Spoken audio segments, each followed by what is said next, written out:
യോഹന്നാൻ്റെ സുവിശേഷത്തിൻ്റെ പ്രത്യേകത എല്ലാ ആളുകൾക്കും അറിയാം. യേശുക്രിസ്തുവിൻ്റെ ദൈവത്വം വളരെ മനോഹരമായിട്ട് അവതരിപ്പിച്ചിരിക്കുന്ന ഒരു സുവിശേഷമാണ് യോഹന്നാൻ്റെ സുവിശേഷം.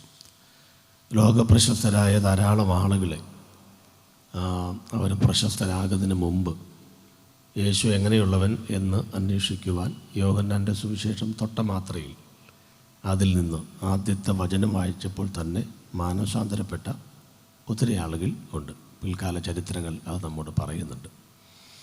19-ാം അധ്യായത്തിൻ്റെ 30-ാമത്തെ വാക്യത്തിൻ്റെ സവിശേഷത എല്ലാ ആളുകൾക്കും അറിയാം. കഷ്ടാനുഭവ ആഴ്ച എന്ന് പറഞ്ഞൊരാഴ്ച ക്രൈസ്തവരുടെ ഇടയിൽ ആലയങ്ങളിൽ ആചരിക്കപ്പെടാറുണ്ട്. അപ്പോൾ യേശുക്രിസ്തുവിൻ്റെ ക്രൂശിലെ മൊഴികൾ എന്ന പേരിൽ അറിയപ്പെടുന്ന 6-7 മൊഴികൾ ദിവസേന ആലയങ്ങളിൽ പ്രസംഗിക്കുക, ധ്യാനിക്കുക പതിവാണ്.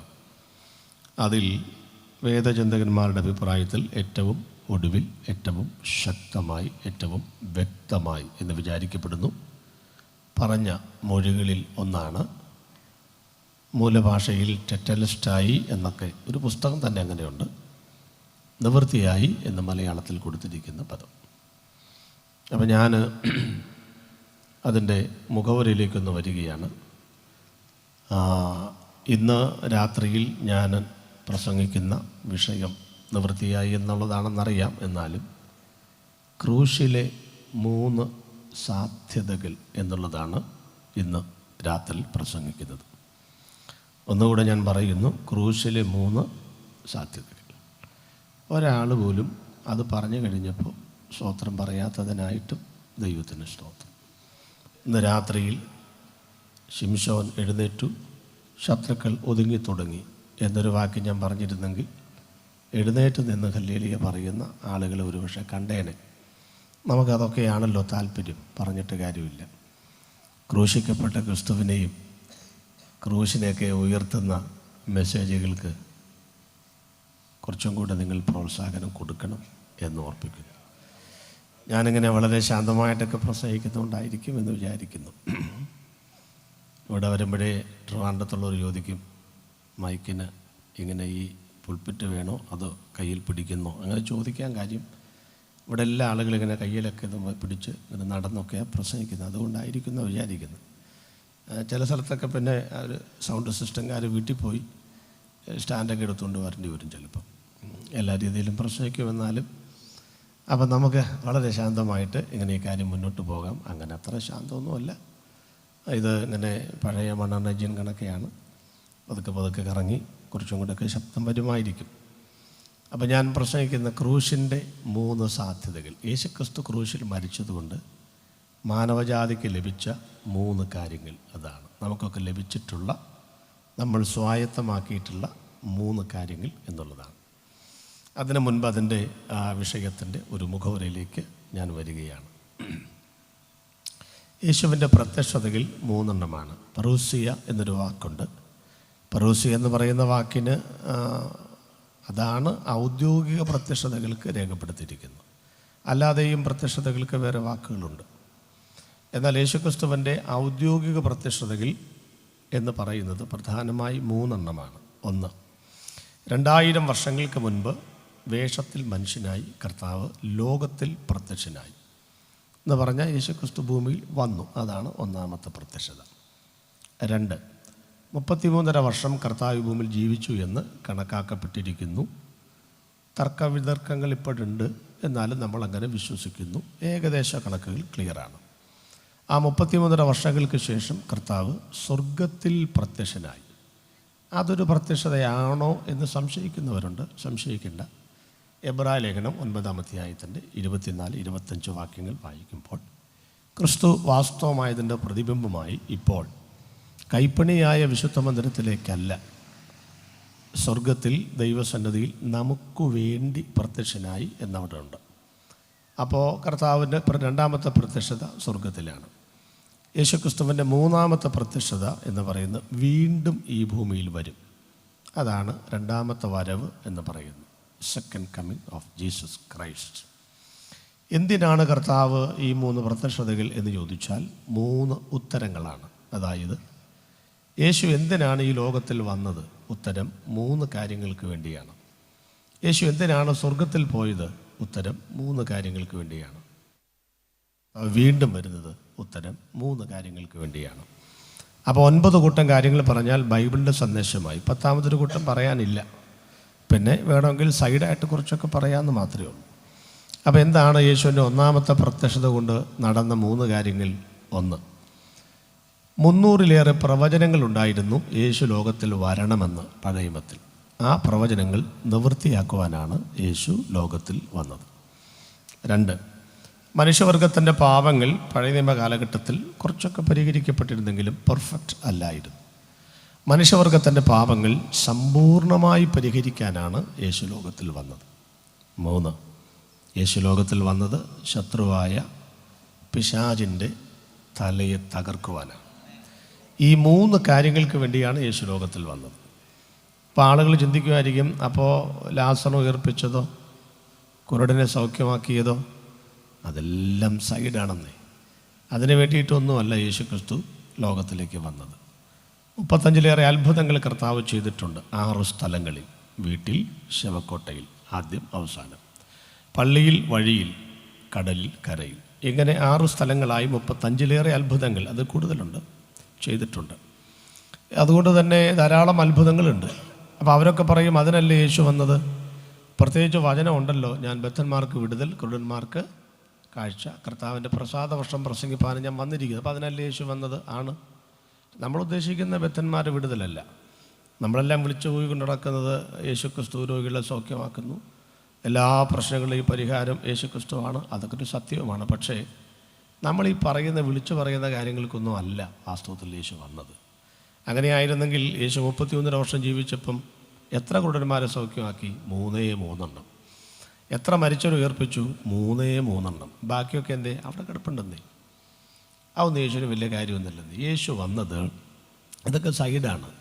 യേശു വന്നത് പാപത്തിൻ്റെ ശമ്പളമായ മരണം, ആ മരണത്തിന് വിധിക്കപ്പെട്ട ആളുകളെ നരകശിക്ഷാവിധിയിൽ നിന്ന് വിടുവിച്ച് അവന് സ്വർഗത്തിൽ കൊണ്ടുപോകാനാണ് യേശു ലോകത്തിൽ വന്നത്.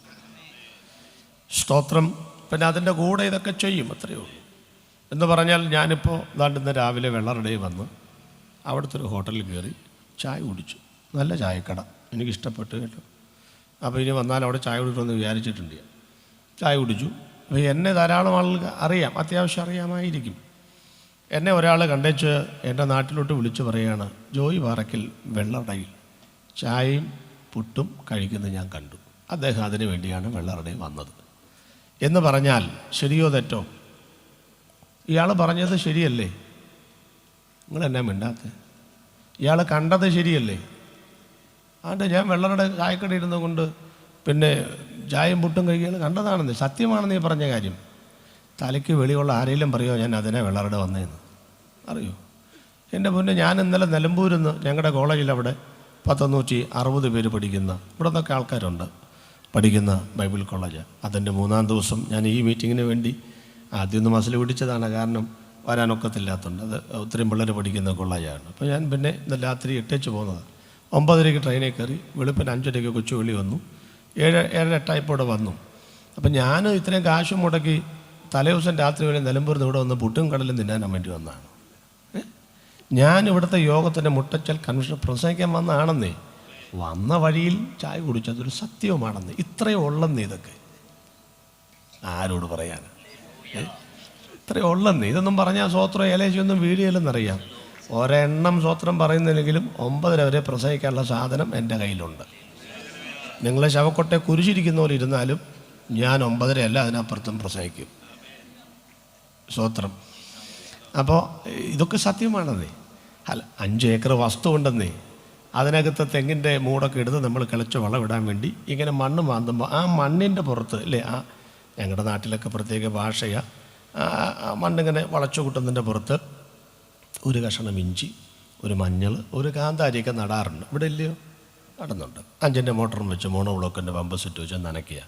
അപ്പോൾ തെങ്ങിൻ്റെ തടത്തിൽ വെള്ളം നിറഞ്ഞ് നിൽക്കുമ്പോൾ ഈ കാന്താരിയും മഞ്ഞളും പറയുക, കൂവയും പറയുക, എണ്ണ നനയ്ക്കാനായിട്ട് ഈ മണ്ടൻ 5-ൻ്റെ മോട്ടർ വെച്ചിരിക്കുന്നു. ശരിയാന്നു? എടാ, നിന്നെ നനയ്ക്കാനല്ലെന്നേ, ഈ തെങ്ങ് നനയ്ക്കാനാണെന്നേ. പിന്നെ ഈ വാഴ നനഞ്ഞപ്പം ചീരയും നനഞ്ഞ അത്രയേ ഉള്ളെന്നേ. അതുകൊണ്ട് ഈ രോഗസൗഖ്യവും നിങ്ങൾ പറയുന്ന അരിമ്പാറ മാറുന്നതും പാലുണ്ണി മാറുന്നൊക്കെ ക്രൂശിൻ്റെ സാധ്യതകളിൽപ്പെട്ടതല്ല. സ്തോത്രം, സ്തോത്രം. പാപ, ശമ്പള, മരണ, നരക, ന്യായവിധി. ഞാൻ എൻ്റെ രണ്ടാമത്തെ പുസ്തകത്തിലെ ഒരു മനോഹരമായ പദപ്രയോഗം, പുനരാഗമനം മുതൽ പുതിയ യെരൂശലേം വരെ വിൽപ്പനയ്ക്കില്ല, കാരണം അത് ഇവിടെ കൊണ്ടുവരാൻ പറ്റാത്തതുകൊണ്ടില്ല. മൂന്നാമത്തെ എഡിഷനൊക്കെ കഴിഞ്ഞു, ഓൺലൈൻ വഴിയൊക്കെ കിട്ടുമായിരിക്കും. വലിയ പുസ്തകമാണ്, 450 രൂപയുടെ ഇത്രയുള്ളൊരു പുസ്തകമാണ്. അപ്പോൾ അതിനകത്തൊരു വാചകം, ദൈവം എനിക്കതൊരു വാചകം കടമെടുത്ത് പറയുക, പാപ, ശമ്പള, മരണ, നരക, ന്യായവിധി. അതിൽ നിന്ന് വിടുവിക്കാനാണ് യേശു വന്നത്. പിന്നെ മറ്റു കാര്യങ്ങളൊക്കെ നടക്കും, ഇതെല്ലാം ചെയ്യാൻ കർത്താവ് ശക്തനാണ്. എന്നാൽ സുവിശേഷത്തിൻ്റെ മൂല്യം നഷ്ടപ്പെടുത്തരുത്. ഫൈനൽ നമ്മുടെ ലക്ഷ്യം, ഫോക്കസ് എന്ന് പറയുന്നത് നരകത്തെ വിറപ്പിക്കുക തന്നെയാണ്. സ്തോത്രം. നമുക്കൊക്കെ രോഗമുണ്ട്, ഭാരമുണ്ട്, പ്രശ്നമൊക്കെ ഉണ്ടെങ്കിലും ഇതൊന്നും ക്രിസ്തുവിൻ്റെ ക്രൂശുമായി അകറ്റുന്ന സംഗതികളല്ല. അപ്പോൾ ഈ 3 കാര്യങ്ങൾക്കാണ് യേശു വന്നത്. ഇനി രണ്ടാമത് കർത്താവ് സ്വർഗത്തിൽ പോയി 3 കാര്യങ്ങൾക്ക് വേണ്ടിയാണ്. 1, ഞാൻ പോയാൽ പരിശുദ്ധാത്മാവിനെ നിങ്ങൾക്ക് തരും. പരിശുദ്ധാത്മാവിനെ തരാനാണ് യേശു സ്വർഗത്തിൽ പോയത്. 2, നമുക്കൊരു മധ്യസ്ഥൻ വേണം, അതിനാണ് കർത്താവ് സ്വർഗത്തിൽ പോയത്. അതുകൊണ്ടാണ് നമ്മൾ വേറെ ഒരു മധ്യസ്ഥന്മാരെ അംഗീകരിക്കാത്തത്, അതിന് വചനമില്ല, അതുകൊണ്ടാണ്. 3, ഒരു വീട് കർത്താവ് സ്വർഗത്തിൽ പണിയുന്നു, അതിന് വേണ്ടിയിട്ട്. ഈ വീട് സ്വർഗത്തിൽ പണിയുമെന്ന് പറയുമ്പം ഈ 2 നല്ല വീടുള്ളവർ സ്വത്രം പറഞ്ഞില്ലെങ്കിലും എനിക്ക് കുഴപ്പമൊന്നും. പക്ഷേ വാടക കിടക്കുന്നവർ പോലും മിണ്ടുന്നില്ലല്ലോ. നിങ്ങൾ വാടക ഒഴിവാകുകയില്ലെന്നും പറഞ്ഞ് കേസ് കൊടുക്കാനിരിക്കുകയായിരിക്കും ഇല്ലയോ? അതാ ഈ വാടക കൊടുക്കാത്തത്. ഒഴിവാകത്തില്ലെന്നേ ആളുകൾ. എൻ്റെ കേസും കൊടുത്ത് ആകെ 4000 രൂപ വാടക കിട്ടുള്ളൂ, എൻ്റെ പുറകെ 5 കൊല്ലം നടക്കണം. അപ്പോൾ സ്വർഗത്തിൻ്റെ വീടുണ്ട്. ഈ വീട് 5 വീടുകളാണ് ബൈബിളിൽ. ഇസ്രായേൽ ഒരു വീടാണ്, പിന്നെ ഏതാ, ദൈവസഭ ഒരു വീടാണ്, ശരീരം വീടാണ്, താമസിക്കുന്ന വീടാണ്. ഈ 4 വീടും ഭൂമിയിലാണ്. അത് 4ഉം തകരും, അല്ലെങ്കിൽ മാറും. അതുകൊണ്ടാണ് മാറിപ്പോകാത്ത സ്ഥലത്ത്, ഇളക്കമില്ലാത്ത സ്ഥലത്ത് ശാശ്വതമായ വീട് കർത്താവ് പണിതിരിക്കുന്നത്. ഇനി കർത്താവ് വീണ്ടും ഭൂമിയിലേക്ക് വരും, അപ്പോഴും 3 കൂട്ടം കാര്യങ്ങൾ നടക്കും. 1, ഒന്നാമത്തെ വരവിന് 300 പ്രവചനമായിരുന്നു, രണ്ടാമത്തെ വരവിന് 625 പ്രവചനമുണ്ട്. പ്രവചനമൊന്നും മനുഷ്യൻ്റെ സ്വയമായ വ്യാഖ്യാനത്തിലുള്ളതായതല്ല. ദൈവത്തിൻ്റെ മനുഷ്യൻ പരിശുദ്ധാത്മ നിയോഗം പ്രാപിച്ചിട്ട് സംസാരിച്ച തിരുവെഴുത്തുകളാണ്. അത് നിവൃത്തിയാക്കാനാണ് യേശുക്രിസ്തു ഈ ലോകത്തിൽ വരുന്നത്. 2, രക്ഷിക്കപ്പെട്ട ദൈവമക്കളുടെ ശരീരത്തിൻ്റെ വീണ്ടെടുപ്പ് നടക്കും. ഇതൊക്കെ ശരിക്കും പറഞ്ഞാൽ കൺവെൻഷൻ ഇതൊക്കെ പ്രസംഗങ്ങളാണ് ഞാൻ പറയുന്നത്. കാരണം നമ്മൾ ഈ രക്ഷിക്കപ്പെട്ടു എന്ന് പറഞ്ഞാൽ എന്തുവാ? ആത്മാക്കളാണ് രക്ഷപ്പെട്ടിരിക്കുന്നത്, അല്ലാണ്ട് ശരീരമല്ല, ഒന്നുമല്ല.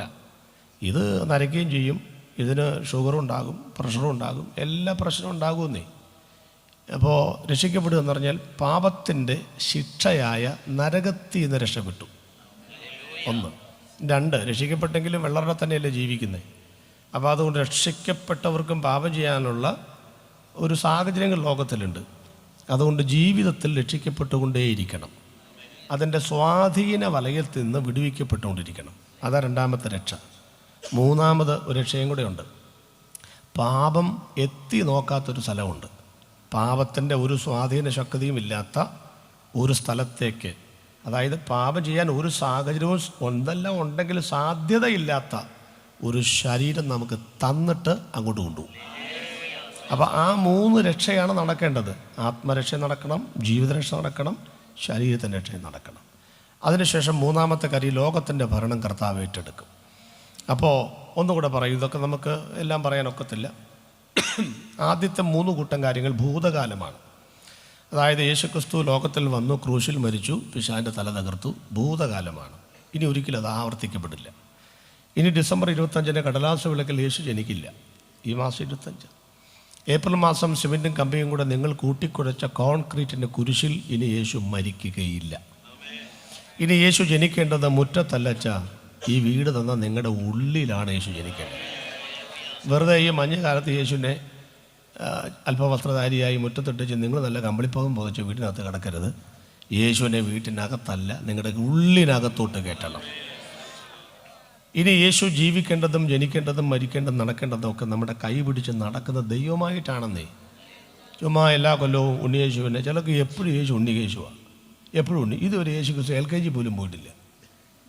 2000 കൊല്ലമായി ഇപ്പോഴും യേശു ഉണ്ണിയേശുവാണ്. യേശു ഉണ്ണിയേശു ഒന്നും അല്ലെന്നേ. ഇപ്പോൾ യേശു ക്രിസ്തു ആരോഗ്യദൃഢഗാത്രനായ, മരിച്ചടക്കപ്പെട്ട് ഉയർത്തെന്നിട്ട് എങ്ങാണ്ട് പോയവനല്ലെന്നേ. ഇന്ന് രാത്രി നമ്മുടെ നടുവിൽ ജീവനുള്ള ദൈവമായി വന്നിരിക്കുന്ന ദൈവമാണെന്ന് യേശു ക്രിസ്തു. അതൊക്കെയാണ് നമ്മൾ ആ 3 കാര്യങ്ങൾ ഭൂതകാലമാണ്, നടന്നു കഴിഞ്ഞു, നടക്കില്ല ഇനി അത്. രണ്ടാമത്തെ 3 കാര്യങ്ങൾ വർത്തമാനകാലമാണ്. ഇന്നും വിശ്വസിക്കുന്നവർക്ക് അവൻ മധ്യസ്ഥനാണ്. ഇന്ന് രാത്രി അവൻ പരിശുദ്ധാത്മാവിനെ നൽകും. ഇന്നും നിങ്ങൾക്ക് ആ വീട്ടിൽ മെമ്പർഷിപ്പ് എടുക്കാം. വർത്തമാനകാലമാണ്. അടുത്ത 3 കൂട്ടം കാര്യങ്ങൾ നടക്കാൻ പോകുന്ന കാര്യമാണ്. ആദ്യത്തെ 3 കൂട്ടം കാര്യങ്ങൾ വിശ്വസിച്ചാൽ നീതീകരിക്കപ്പെട്ടു. രണ്ടാമത്തെ 3 കൂട്ടം കാര്യങ്ങൾ വിശ്വസിച്ചാൽ വിശുദ്ധീകരിക്കപ്പെട്ടുകൊണ്ടിരിക്കും. അടുത്ത 3 കൂട്ടം കാര്യങ്ങൾ വിശ്വസിച്ചാൽ തേജസ്കരിക്കപ്പെടും. അവൻ മുന്നറിഞ്ഞവരെ വിളിച്ചും വിളിച്ചവരെ നീതീകരിച്ചും നീതീകരിച്ചവരെ തേജസ്കരിച്ചും ഇരിക്കുന്നു. അപ്പോൾ നമുക്ക് മുഖവരുള്ള അവസാനിപ്പിച്ചു. അതിൽ ഇന്ന് ഞാൻ പ്രസംഗിക്കുന്ന ഒന്നാമത്തെ പ്രത്യക്ഷതയിലെ 3 കാര്യങ്ങളാണ്. അതായത് യേശുക്രിസ്തു 2000 കൊല്ലം മുമ്പ് ലോകത്തിൽ വന്നു, ക്രൂശിൽ മരിച്ചു. അതുകൊണ്ട് മാനവജാതിക്ക് ലഭിച്ച 3 കാര്യങ്ങൾ. 1, പ്രവചനങ്ങൾ നിവൃത്തിയായി. 2, മനുഷ്യവർഗത്തിൻ്റെ പാപങ്ങൾ സമ്പൂർണ്ണമായി പരിഹരിക്കപ്പെട്ടു. 3, പിശാചിൻ്റെ തലയെ തകർത്തു. അപ്പോൾ രണ്ടാമത്തേതും മൂന്നാമത്തേതും പറയുന്നില്ല, പറയാൻ സമയമില്ല, വേറെ ആൾ നാളെ പ്രസംഗിക്കാൻ വരും. അപ്പോൾ ഇനി എങ്ങാനും മുട്ടച്ച കൺവെൻഷനൊക്കെ നടക്കുകയാണെങ്കിൽ, എൻ്റെ പേരെങ്ങാനും ഓർക്കുകയാണെങ്കിൽ, താല്പര്യം തോന്നുകയാണെങ്കിൽ വിളിച്ചാൽ മതി, എനിക്ക് സമയം ഉണ്ടെങ്കിൽ വരും, അത്രയേ ഉള്ളൂ. വന്ന് നമ്മൾ പ്രസംഗിക്കും, അതിൻ്റെ ബാക്കിയൊക്കെ പറയും. ഇതിൻ്റെ ബാക്കി കേൾക്കാൻ താല്പര്യം ഉണ്ടെങ്കിൽ, ഇല്ലെങ്കിൽ പിന്നെ വരുമ്പോൾ തന്നെ പറഞ്ഞാൽ മതി, കഴിഞ്ഞ പ്രാവശ്യം ഇന്ന വിഷയമാണെന്ന് പറഞ്ഞ് നമ്മൾ ഓർക്കുന്നുണ്ടല്ലോ എന്ന് പറഞ്ഞാൽ വേറെ പ്രസംഗിക്കുകയും ചെയ്യും. അതൊക്കെ ഒരു സിഗ്നലാണല്ലോ. അപ്പോൾ നമുക്ക് ഇന്നത്തെ ഒന്നാമത്തെ ഭാഗത്ത് കിടക്കുന്നു. യേശുക്രിസ്തു ക്രൂശിൽ മരിച്ചപ്പോൾ അതിൻ്റെ 3 സാധ്യതകൾ. ഇനി യോഹന്നാന്റെ സുവിശേഷത്തിലേക്ക് വരാം. 9:30 പ്രസംഗം തീരും.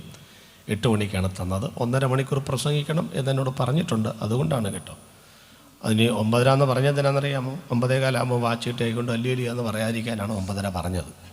അവിടെ അടങ്ങി ഒതുങ്ങിയിരിക്കണം. രണ്ടാമതൊരു കാര്യം, നമുക്ക് എഴുന്നേക്കാം, ഒരു പാട്ട് പാടാം എന്ന് പറയുമ്പം ഇവരൊരു പാട്ട് പാടും. ഏത് പാട്ടാണ്? സ്തുതി ചെയ്യും മനമേ, പഴയ പാട്ടല്ലേ? അതിൻ്റെ ഒരു വരിയുണ്ടല്ലോ, മരണാധികാരിയായ ഘോരനാം, മറന്നുപോയോ? ഒക്കെ മറന്നു. സ്നേഹിക്കുന്നേ ആ പാട്ട് മാത്രമേ പറയത്തുള്ളൂ. പഴയ പാട്ട് മറന്നുപോയോ? ആ പാട്ട് മരണാധികാരി അറിയാമല്ലേ? അറിയാം. വിദ്യാഭ്യാസമൊക്കെ യോശ ഞങ്ങളുടെ നിലമ്പൂരൊക്കെ പാടാൻ വരുന്നുണ്ട് നമുക്ക്.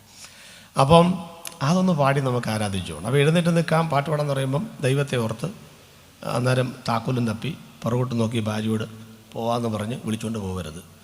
ചില യോഗം തീരുമ്പോൾ പുറകോട്ട് നോക്കും, ഭാര്യ അവിടെ ഉണ്ടോ എന്ന് നോക്കുന്നത്. ഇവിടെ പോകാൻ അവിടെ ഉണ്ട്, അതൊക്കെ അവിടെ ഉണ്ടെങ്കിൽ പോകത്തില്ല. നിങ്ങളില്ലാണ്ട് വീട്ടിൽ ചെന്നിട്ടും കാര്യമില്ല, താക്കോൽ നിങ്ങളുടെ കയ്യിലല്ലോ. അതുകൊണ്ട് അടങ്ങി ഒതുങ്ങിയിരിക്കണം. ആ പാട്ടും കൂടെ കഴിഞ്ഞ് പ്രാർത്ഥിച്ച് നമുക്ക് വീട്ടിലോട്ട് പോകണം. സ്തോത്രം. 9:05 മിനിറ്റ് പോലും മുന്നോട്ട് പോകത്തില്ല. അതിന് മുമ്പ് 5 മിനിറ്റ് മുമ്പ് നിർത്താനാണ് ഞാൻ താല്പര്യപ്പെടുന്നത്. കുറച്ച് നേരത്തെ നിർത്താൻ പരമാവധി ശ്രമിക്കും കേട്ടോ. സന്തോഷത്തോടൊരു സ്തോത്രം പറ. എന്തോന്നിന് നേരത്തെ നിർത്താനുള്ള സന്തോഷം? ശരി, എന്തേലും ആട്ടെ, സന്തോഷമുണ്ടല്ലോ. അപ്പം നമുക്ക് യോഹന്നാന്റെ സുവിശേഷത്തിലേക്ക് വരാം. എന്താണ്? ചില മുഖവരകളിലേക്ക് പോകാം. ഇത് മുഖവരയാണ്.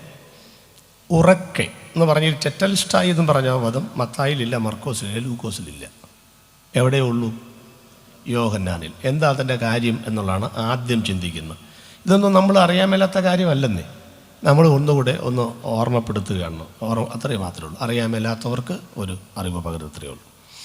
എന്തുകൊണ്ടാണ് 3 സുവിശേഷങ്ങളിൽ ഇത് പറയുക, ഇതിനകത്ത് മാത്രം പറഞ്ഞ് ഉറക്കെ പറഞ്ഞു എന്ന്? ഈ മറ്റ് സുവിശേഷങ്ങളിൽ പറയുന്നത് പിന്നെ ഉറക്കെ അല്ലേ, ഇവിടെ നിവൃത്തിയായി. ആ വ്യത്യാസമാണ് നമ്മൾ ചിന്തിക്കുന്നത്. എന്താണ്? മറ്റ് 3 സുവിശേഷങ്ങൾ എന്തോ പറഞ്ഞിരിക്കുന്നു? ഉറക്കെ നിലവിളിച്ചു. ഇവിടെ എന്തോ പറഞ്ഞിരിക്കുന്നു? നിവൃത്തിയായി. ഇതിനകത്ത് ഏതാ ശരി എന്നൊരു ചിന്ത നമുക്കുണ്ടാവും അല്ലേ? ഉറക്കെ നിലവിളിച്ചുകൊണ്ടാണോ പ്രാണനെ വിട്ടത്, അതോ നിവൃത്തിയായി എന്ന് പറഞ്ഞുകൊണ്ടാണോ പ്രാണനെ വിട്ടത്? രണ്ടും ശരിയായിരിക്കും ചിലപ്പോൾ. പിന്നെ ഈ ദൂരെ നിൽക്കുന്നവർക്ക് ഒരു നിലവിളിയുടെ ശബ്ദം കേട്ട് കാണും അല്ലേ, യേശു ഉറക്കെ പറഞ്ഞപ്പോൾ. അടുത്ത് നിൽക്കുന്നവർക്കോ നിലവിളിയല്ലായിരുന്നു, നിവൃത്തിയായി എന്നാണ് പറഞ്ഞത് എന്ന് മനസ്സിലായി. തെളിയിക്കാം. നമ്മുടെ സുവിശേഷ യോഗം എത്ര മനോഹരമാണ്, നല്ല സൗണ്ട് സിസ്റ്റം. ദൈവം അനുഗ്രഹിക്കട്ടെ. ഞാനിനി ഉറക്കെയൊക്കെ പറയുമ്പം പെട്ടെന്ന് കുറച്ചേക്കരുത് എന്നും കൂടെയുണ്ട്. ഇതിങ്ങനെ ഞങ്ങളുടെ പൊക്കോട്ടെ, നല്ല സൗണ്ട് സിസ്റ്റം. അപ്പം നമ്മൾ പാട്ടൊക്കെ പാടി പ്രാർത്ഥിച്ചു, ആരാധനയ്ക്ക് സമയം കണ്ടെത്തി, അന്യഭാഷയൊക്കെ പറയുന്ന സമയമുണ്ട്. അപ്പോൾ ഈ ദൂരേന്ന് കേൾക്കുന്നവർക്ക് ഈ പാട്ടൊക്കെ മനസ്സിലായി. അവസാനം പറഞ്ഞല്ലോ, മനസ്സിലായോ? ഇല്ല. അന്നേരം അവർ പറയുകയാണ്, ഭയങ്കര ബഹളം അബന്ധിക്കും അറിയോത്തിന്, എന്നാ മുടിഞ്ഞ ഒച്ചപ്പാട്. സത്യമാണ്, നുണയല്ലെന്ന്. ഇത് നമുക്ക് മനസ്സിലാകാത്തന്നെന്നറിയാമോ? നമ്മളിതിനകത്തായി പോയതുകൊണ്ടാണ്. നമ്മളൊരു 500 മീറ്റർ ദൂരെ നോക്കുകയാണെങ്കിൽ ഇത് എന്നാ ബഹളം നമുക്കും തോന്നിപ്പോവും. സത്യമാണ്. അപ്പം അന്നും ഇന്നും ദൂരെ നിന്ന് ഇതൊക്കെ കേൾക്കുന്നവർക്ക് ഇതൊരു ഒച്ചപ്പാടാണെന്നേ. പക്ഷേ അകത്ത് വരുന്നവർക്ക്, അടുത്ത് നിൽക്കുന്നവർക്ക് ഇത് ഒച്ചപ്പാടല്ല, ഇതൊരു വെളിപ്പാടാണ്. ആദ്യത്തെ ഒരു സന്ദേശം നാട്ടുകാർക്ക് തരികയാണ് കേട്ടോ. ആരെങ്കിലും യോഗം വെക്കുമ്പം, പെന്തക്കോസ്തുകാരൊക്കെ വെക്കുമ്പം ഗ്രൗണ്ടിലെങ്ങാനും ചെന്നാൽ പാസ്റ്ററിൻ്റെ കണ്ണിൽപ്പെട്ടാൽ നാളെ മുതൽ വീട്ടിൽ വരും, ഒഴിയബാധയായിട്ട് പുറകെ നടക്കും, പിന്നെ മുക്കിയേച്ചേ വിടത്തുള്ളൂ എന്നും പറഞ്ഞ് യോഗത്തിന് വരാതിരിക്കരുത്. സ്തോത്രം. ഇത് അകലെ നിന്നാൽ മനസ്സിലാവുന്ന കാര്യമല്ല കുഞ്ഞെ. എന്തെങ്കിലും സത്യങ്ങൾ മനസ്സിലാകണമെങ്കിൽ കുരിശിൻ്റെ ചുവട്ടിൽ വരണം. അതുകൊണ്ട് എന്തെങ്കിലും ഗ്രഹിക്കണമെങ്കിൽ ഇന്ന് രാത്രിയിലും വചനത്തിൻ്റെ മുൻപിൽ വന്ന് മുട്ടുകുത്തണം. സ്തോത്രം. പിന്നെ ഉറക്കെ, അതെന്താണെന്ന് പറയാം, ശരിക്കും പറഞ്ഞാൽ എങ്ങനെ പറഞ്ഞാൽ മതി അല്ലേ മാഷെ? എങ്ങനെ പതുക്കെ പറഞ്ഞാൽ മതി. ഒന്നാമത് നമ്മളിങ്ങനെ ട്യൂൺ ചെയ്ത് വെച്ചപ്പോൾ അതിനകത്ത് ഞെക്കിയാൽ ശരംഗവാദനല്ലേ കേൾക്കുക, എന്തോ ട്യൂൺ ചെയ്ത് വെച്ചിരിക്കുക. അതൊക്കെ നേരത്തെ പാട്ട്, നേരത്തെ ഏത് പാട്ടാ, ഏതാ ബീറ്റ്സ് ഒക്കെ റെഡിയാക്കി വെച്ചിരിക്കുക. അതനുസരിച്ച്, അല്ലാണ്ട് ചുമ്മാ ഒരാൾ പാടാൻ വന്നാൽ പിന്നെ ചോദിക്കേണ്ടി വരും, ഏതാ എന്നൊക്കെ ചോദിക്കേണ്ടി വരും. അപ്പോൾ സെറ്റ് ചെയ്ത് വെച്ചാതെ ഒക്കത്തുള്ളൂ. നമുക്കെന്ന് പറഞ്ഞിങ്ങനെ ഈ പിന്നെ ഉറക്കെ കാര്യങ്ങളൊക്കെ പറഞ്ഞാലേ ഒരു ഇതൊക്കെ നമുക്ക് വരത്തുള്ളൂ. അതൊക്കെ ഒരു സംഭവമാണ്. ശരിക്കും പറഞ്ഞാൽ ഞാനിങ്ങനെ പതുക്കെ പറഞ്ഞൊന്ന് ആഗ്രഹിക്കുന്നത്, പക്ഷേ ചില കാര്യങ്ങൾ പറയുമ്പോൾ ഉറക്കെ ആയിപ്പോകുന്നതാണ്. മനഃപൂർവ്വമല്ല നാട്ടുകാരെ ബുദ്ധിമുട്ടിക്കാനും ഇതിനകത്ത് 30 തുപ്പലം നിറയ്ക്കാനൊന്നും അല്ലെന്നേ. ഈ ചില കാര്യം പറയുമ്പോൾ പിടിവിട്ട് പോവുകയാണ്, ഈ പതുക്കെ പറയാൻ ഒക്കുന്നില്ല. അതെന്താണെന്ന് പറയാം. സഖാവ് EMS നമ്പൂതിരിപ്പാട്, ഈ മെസ്സേജ് യൂട്യൂബിലൊക്കെ കിടക്കുന്നുണ്ട്, അപ്പോൾ ഇതൊക്കെ ഞാൻ പറഞ്ഞിട്ടുണ്ട്.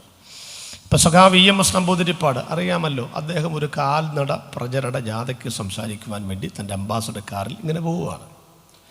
അപ്പോൾ ഒരു സിറ്റി വന്നപ്പോൾ ജാഥ പോകുന്നു, കാറ് ബ്ലോക്കിൽ പെട്ടു. അപ്പോൾ അദ്ദേഹം ഇങ്ങനെ കിടക്കുക. അപ്പോൾ റോഡിൻ്റെ സൈഡിൽ ഒരു ഉപദേശി ഇന്ന് പ്രസംഗിക്കുന്നു കേട്ടോ, ഒരു ഉപദേശി ഇന്ന് പ്രസംഗിക്കുന്നു. അപ്പോൾ ഉപദേശിയുടെ പ്രസംഗം എന്ന് പറഞ്ഞാൽ നിങ്ങൾ കണ്ടിട്ടില്ല, ഈ വഴിയരികിന്ന് പ്രസംഗിക്കുന്ന ഉപദേശിവരെ കണ്ടിട്ടുണ്ടോ?